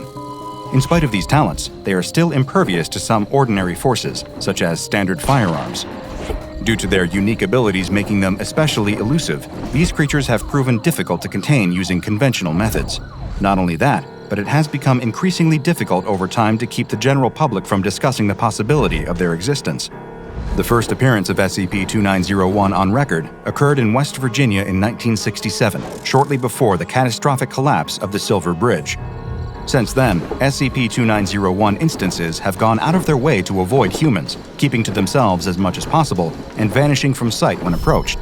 However, They have continued to manifest near the sites of various disasters, appearing to a handful of eyewitnesses in the location approximately a week to a month before something terrible occurs there. Somehow, through a predictive ability compared by some researchers to a sense of smell, they are able to detect when an event resulting in multiple fatalities will occur. Once they have first appeared in an area, the creatures will remain there and guard it until the disaster comes to pass. They are extremely territorial, fighting with each other for dominance over the area, and even changing their shapes to frighten humans that wander into their territory. Once the disaster has occurred, the instances of SCP-2901 in the area will scavenge the dead until there is no more food left for them. Then, they will disappear once and for all, leaving no trace behind. Because SCP-2901 cannot be physically contained, the SCP Foundation has instead put guidelines in place for managing the creature's appearances, as well as what to do if an agent encounters one of these ethereal beings in the field. Cases involving SCP-2901 are assigned to Mobile Task Force 5-5, also known as the Twilighters, not to be confused with fans of a certain young adult vampire romance series. Any civilian encounters with SCP-2901 should be addressed with standard amnestic procedures, and any media leaks regarding the creatures such as social media posts, YouTube videos, or local news reports will be deleted or otherwise countered by the Information Detraction, Censorship, and Rescission Division. Field agents have been instructed to avoid SCP-2901 if possible, and carry mobile devices capable of SMS messaging in the event of one of the creatures using acoustic cancellation. If an operative comes face-to-face with an instance of SCP-2901, and there is no way to avoid a direct confrontation, there are specific steps that they must follow in order to minimize casualties. First, do not attempt to run away from the creature, lest it be provoked to chase after you. Second, hold your ground and maintain eye contact. Do not show weakness. Third, make a threat display, similar to the display the creatures use to frighten civilians away. Use your clothing to make yourself look bigger, stand on your tiptoes, and spread your arms wide. Continue this step until SCP-2901 either loses interest or is intimidated into standing down. If the creature approaches, do whatever you can to keep from touching it. Throw objects or brandish a makeshift weapon if you must. Though they do not tend to deliberately harm living humans, the fluctuating nature of the creature's position in space and time causes direct physical contact between them and a human to result in a dermal fusion. Essentially, they become stuck together. But the creature does not realize this. When they then attempt to flee and leave the human behind, the results are painful, to say the least. Imagine the feeling of ripping off a large Band-Aid. Now multiply that by 1,000, and multiply again. One more time? That's what it feels like. Though these guidelines were put together with Foundation field operatives in mind, they may come in handy for any civilian who accidentally crosses paths with SCP-2901. Should you find yourself in that unfortunate position, I hope that this information will help you avoid unnecessary trauma and pain. One more thing. I initially believed the preceding information to be all the available research into the nature of SCP-2901. However, after obtaining some additional security clearance through methods I won't detail here out of concern for the safety of all involved, I was able to locate this classified entry into its official file. It is a missive from the Information Detraction, Censorship, and Rescission Division, and details a practice of containment known as Operation Surgeon's Photograph, intended to act as a public disinformation campaign regarding the nature of SCP-2901. The purpose of this operation is not to conceal information about SCP-2901 from the public, but rather to control the information they have access to. A summary of the operation's methodology and ongoing success was included, and reads as follows. SCP-2901's current evolution is the sum of Foundation efforts in manipulating its existence through public perception. SCP-2901 are a group of extra-dimensional entities that lack a stable cohesive form and purpose that only coalesces through continued observational reconciliation. For SCP-2901 to maintain a stable physical mass, approximately 75% of the nearby human populace within 500 kilometers need to be congruent on a singular concept of what SCP-2901 is and what it does. SCP-2901 were first discovered and categorized as highly unstable Keter-class entities, capable of producing localized CK-class scenarios at random. Further research into SCP-2901's unstable manifestations proved to be futile, as, unbeknownst to Foundation scientists at the time, SCP-2901 would involuntarily change during each subsequent observation. During a containment breach into the civilian-populated areas within the Appalachian region of the southern United States, SCP-2901 began gradually condensing into a singular manifestation the more it was exposed to humans. Civilians began conceding to the idea that SCP-2901 was a dark, winged-like humanoid with large red eyes, which corresponded to pre-existing local folklore. SCP-2901 also began to evolve predatory-like behaviors and anomalous acoustic effects that conceptualized due to the mass fear generated within the surrounding communities. Foundation researchers recognized the effects and began isolating SCP-2901 as much as possible. However, deprived of regular perceptual input, SCP-2901 began to devolve into its initial highly unstable manifestations once again. The decision was made to maintain SCP-2901 in a functioning, manageable state through continued exposure to human perceptual belief that SCP-2901 is a tangible creature of local folklore, another Bigfoot or Loch Ness Monster. The nearby Silver Bridge collapse of 1967 and the SCP-2901 Appalachian incursion, in reality, have no connection with one another. However, public opinion strongly disagreed, and henceforth SCP-2901 began to appear at other future disaster events. This was the precursor of the precognitive scavenging animal-like behavior that is observed today.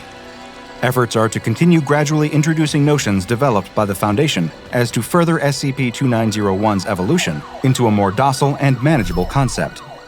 I'm not sure I appreciate the implication that Bigfoot and the Loch Ness Monster don't exist. I, for one, am still holding out hope. But this finding still does compel me. Belief is a powerful thing. It can shape the world around us in unexpected ways, and apparently can even shift the nature of an entire race of creatures that otherwise refuse to abide by our rules and our understanding.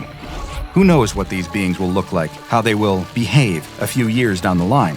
For now, they are shadowy, precognitive scavengers, waiting in the wings for humanity to encounter disaster, then picking up the leftovers for themselves.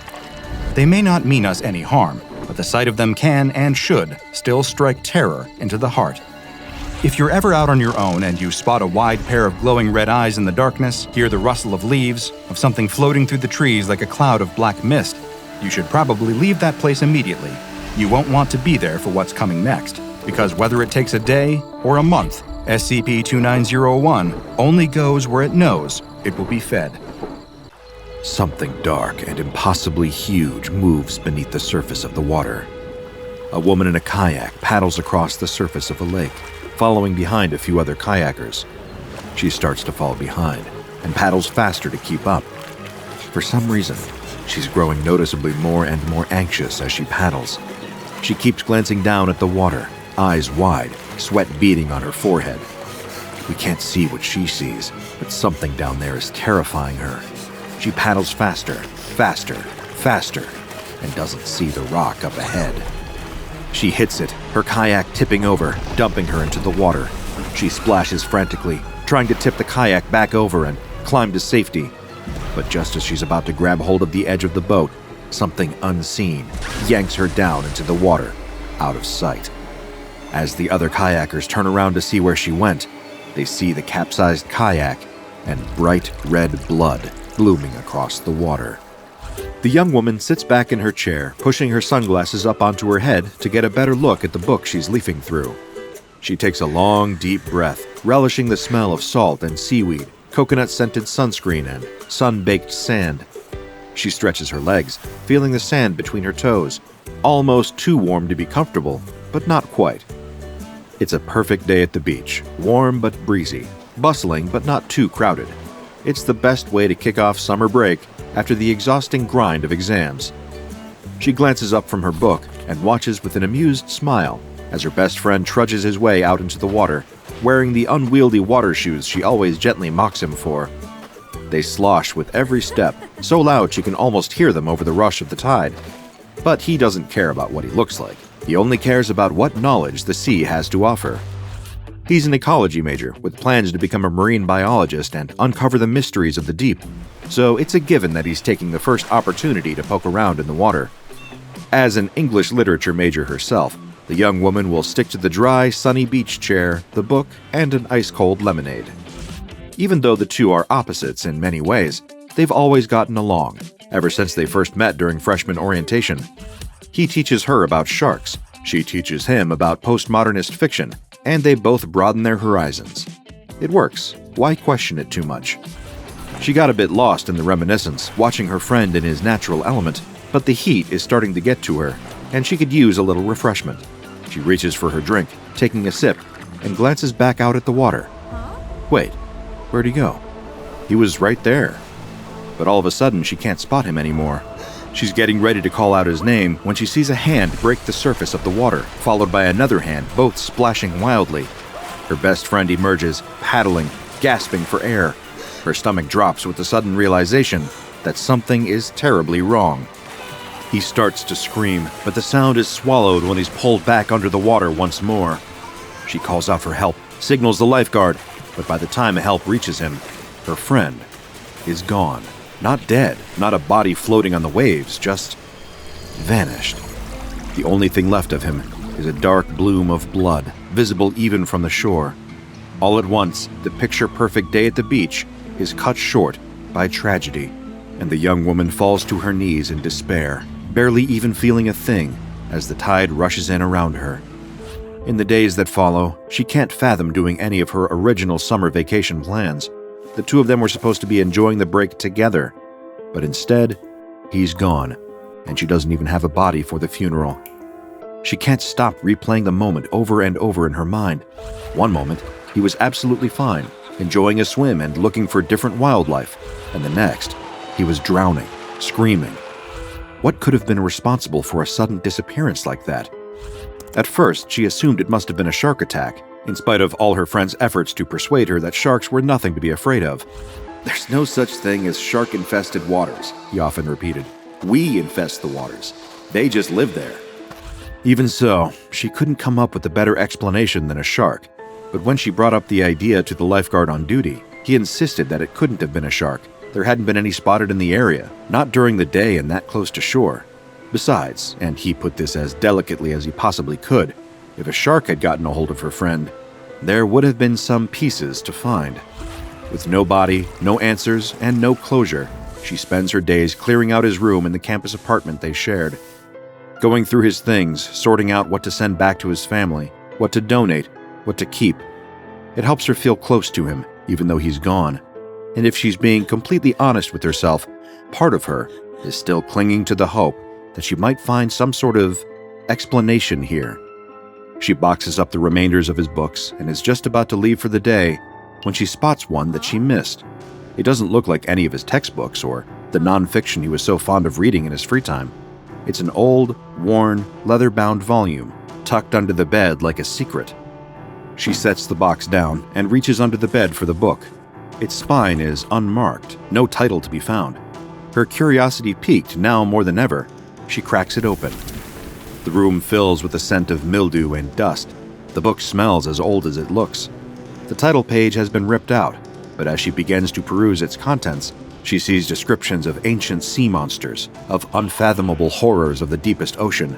It's a book about aquatic folklore. Why didn't he tell her he was reading this? They could have bonded over folktales, over him enjoying something fictional for once.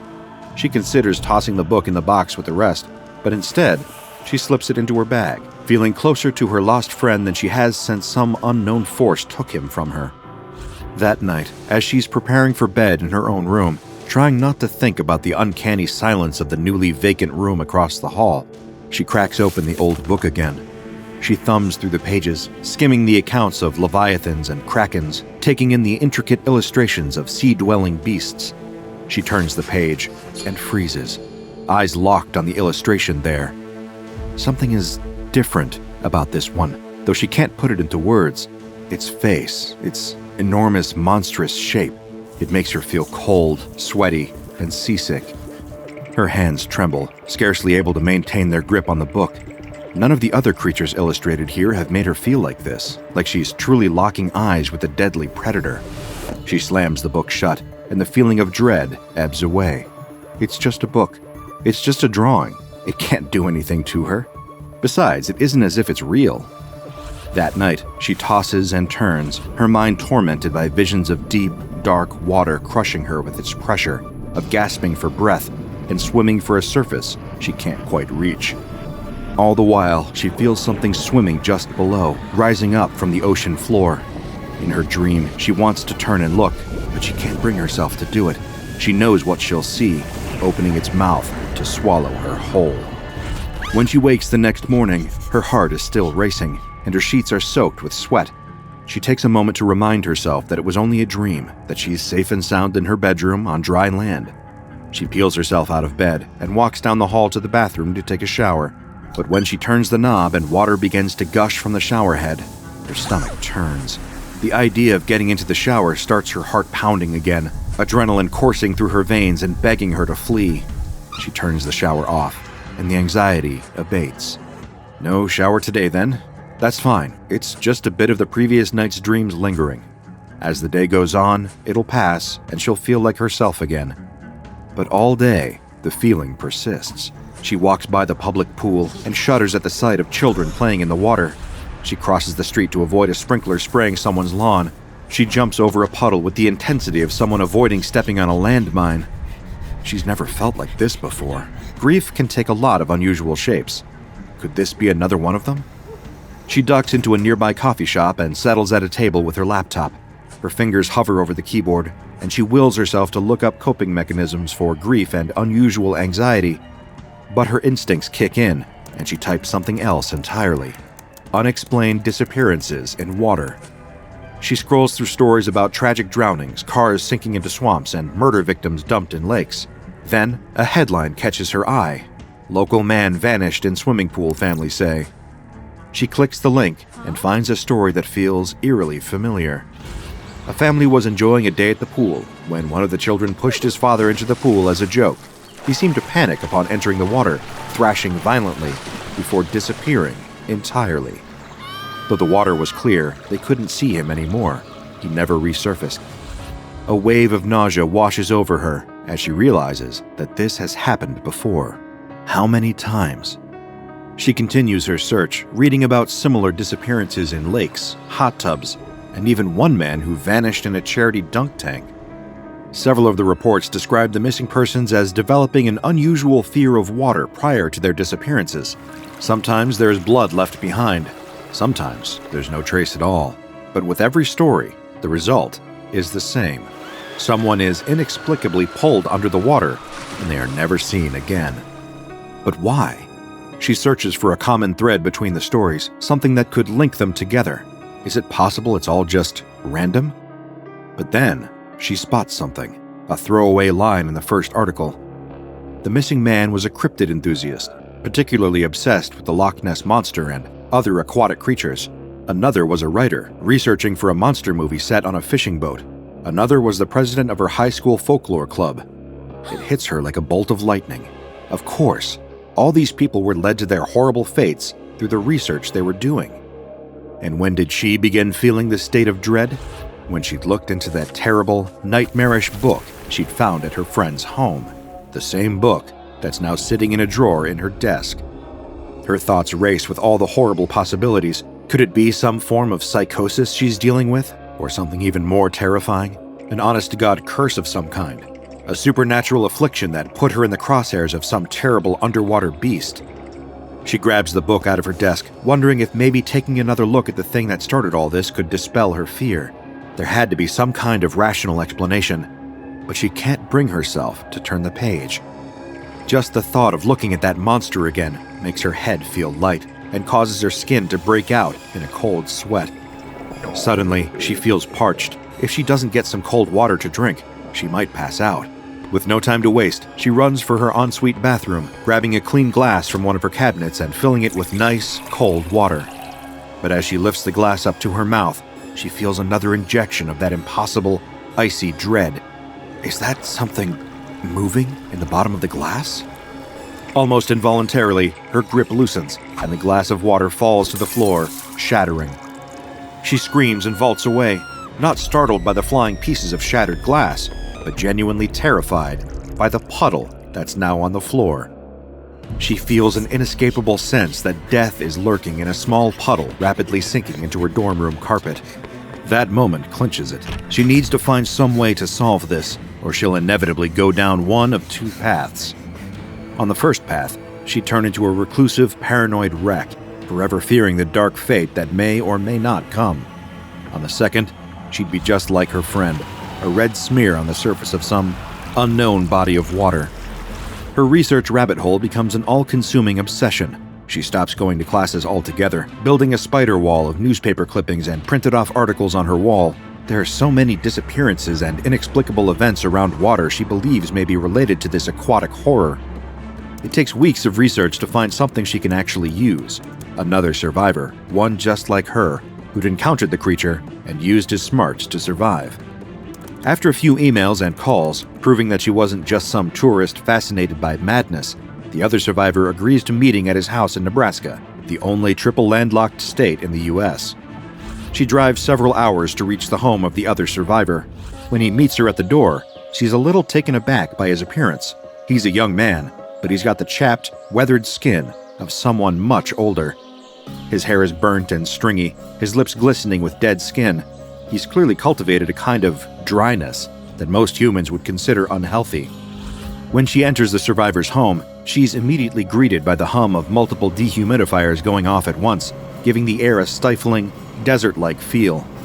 Every inch of the floor is covered in newspapers, ready to soak up any moisture that might fall. Seeing all the procedures that the survivor needs to go through just to avoid the aquatic horror fills her with a different kind of horror. Is she looking at her future right now? Is it worth surviving this thing if this squalor and paranoia is what survival looks like? The survivor explains his long and sordid tale. He'd once been a deep-sea fisherman when one fateful night changed his life forever. While they were trawling the vast and distant oceans, they'd picked up a man flailing in the water who told them an impossible story. Just moments ago, he'd been in his bathtub when something dragged him underneath. When the survivor and the rest of the crew asked him what had done this to him, he described a terrible and immense beast underneath the waves, and just the description was enough. In the following weeks, one by one, the other members of the crew disappeared, all during circumstances dealing with water. The survivor developed a crippling fear of all things water and has since moved to Nebraska to get further away from his fear. As far as he's aware, there's no cure, just a way to eke out your existence and minimize risk. But of course, even if your risk of encountering water is low, it's never zero, as these two unfortunate people are about to find out. There's a thunder crack above the house, a genuine bolt from the blue, as huge, ominous storm clouds roll in. Then comes the rain, the worst rainfall that Nebraska has seen in decades. Hammering down on the roof of the survivor's house while he and the young woman wait inside. The roof would only hold it back for so long, and as another great doctor once said, water always wins. The young woman and the survivor begin to panic, but panic will do them no good. The house has sprung a leak. Water is dripping from the ceiling and slithering down the walls, disintegrating the newsprint and forming deep, dark puddles on the floor. The duo tries to escape, but the second they accidentally step into a patch of wet, they're pulled down into the dark, gasping, flapping, and struggling for breath. They're not in Nebraska anymore. They're floating in the middle of a vast and impossible ocean with no land in sight. Below them, in the murky waters, something impossibly huge moves. It's futile to escape. In her quest to understand what happened to her friend, she's about to gain a better understanding than she ever would have wanted, as the beast rises from the depths and closes its jaws around them both. SCP-1128 is an enormous aquatic predator that only manifests to those who are aware of what it looks like. Anyone given a full description of the entity's appearance, or who has seen an illustration or image of the entity, will become infected by it. Once infected, a person behaves relatively normally, aside from an increased aversion to any activity that requires being submerged in water, such as swimming. If an infected person is fully submerged in water, they will disappear beneath its surface. It does not matter whether or not the water is actually deep enough for someone to be pulled beneath the surface. In fact, during one experiment, a D-class was pulled into a glass of water by the entity, at which point he disappeared from sight. After the subject has disappeared, one of two things tends to happen next. Either they reappear in a state of panic, trying to leave the water before the entity can grab hold of them again, or the water will begin to fill with blood and other organic matter belonging to the subject. Subjects that reappeared and managed to escape the water before being attacked again have described the experience of being transported to the middle of a vast ocean, where SCP-1128 attempts to devour them. Though these interviews provide vital information on the nature of SCP-1128's methods of hunting, they must be conducted with extreme care, as they carry an inherent risk of SCP-1128 infection if the subject is a bit too descriptive in their account. Thankfully, any accidental exposure to a description of SCP-1128 can be treated with the application of amnestics. Any written descriptions or images of SCP-1128's appearance, or videos of the entity breaching the surface of the water found outside of the Foundation's custody must be destroyed, and anyone exposed to this information or showing signs of contamination is to be given Class C amnestics. A written description of SCP-1128 is to be kept at an assigned Foundation site for experimental purposes, and experimental purposes only. It may not be read by anyone other than D-Class selected for testing with the entity. If any staff are exposed, they must immediately report for administration of Class C amnestics. Any and all water traffic that passes through the area thought to be SCP-1128's usual habitat is to be intercepted by Mobile Containment Force Kappa-12, Sea Devils. They are authorized to do so by any means necessary. It's been said that we know more about outer space, the vast, endless expanse of stars and planets, than we do about the depths of our oceans. So I suppose the existence of an entity like SCP-1128 shouldn't come as too much of a surprise, amidst giant squids and nitrogen-breathing microbes. Still, one of the most comforting things about the horrors of the deep has always been, in my opinion, the certainty that we are safe from them on land. SCP-1128 is proof that, as soothing as that notion may be, it is entirely false. Danger doesn't just lurk beneath the dark, rolling surface of the ocean. It can find you in a swimming pool, a bathtub, a single glass of water. Ordinarily, I like to pursue as much independent research as I can into the topics that I cover, always in pursuit of more answers, of a broader understanding. In this particular case, however, I believe it's best to let sleeping aquatic horrors lie. SCP-1128 can remain a mystery to me. Whether it's fish, mammal, or something else we've yet to categorize, I'm happy to leave it alone, rather than wind up as its next piece of bait. Check out the DrBob Patreon and become a junior researcher today. Now go and watch another entry from the files of DrBob, like SCP-427, Lovecraftian Locket,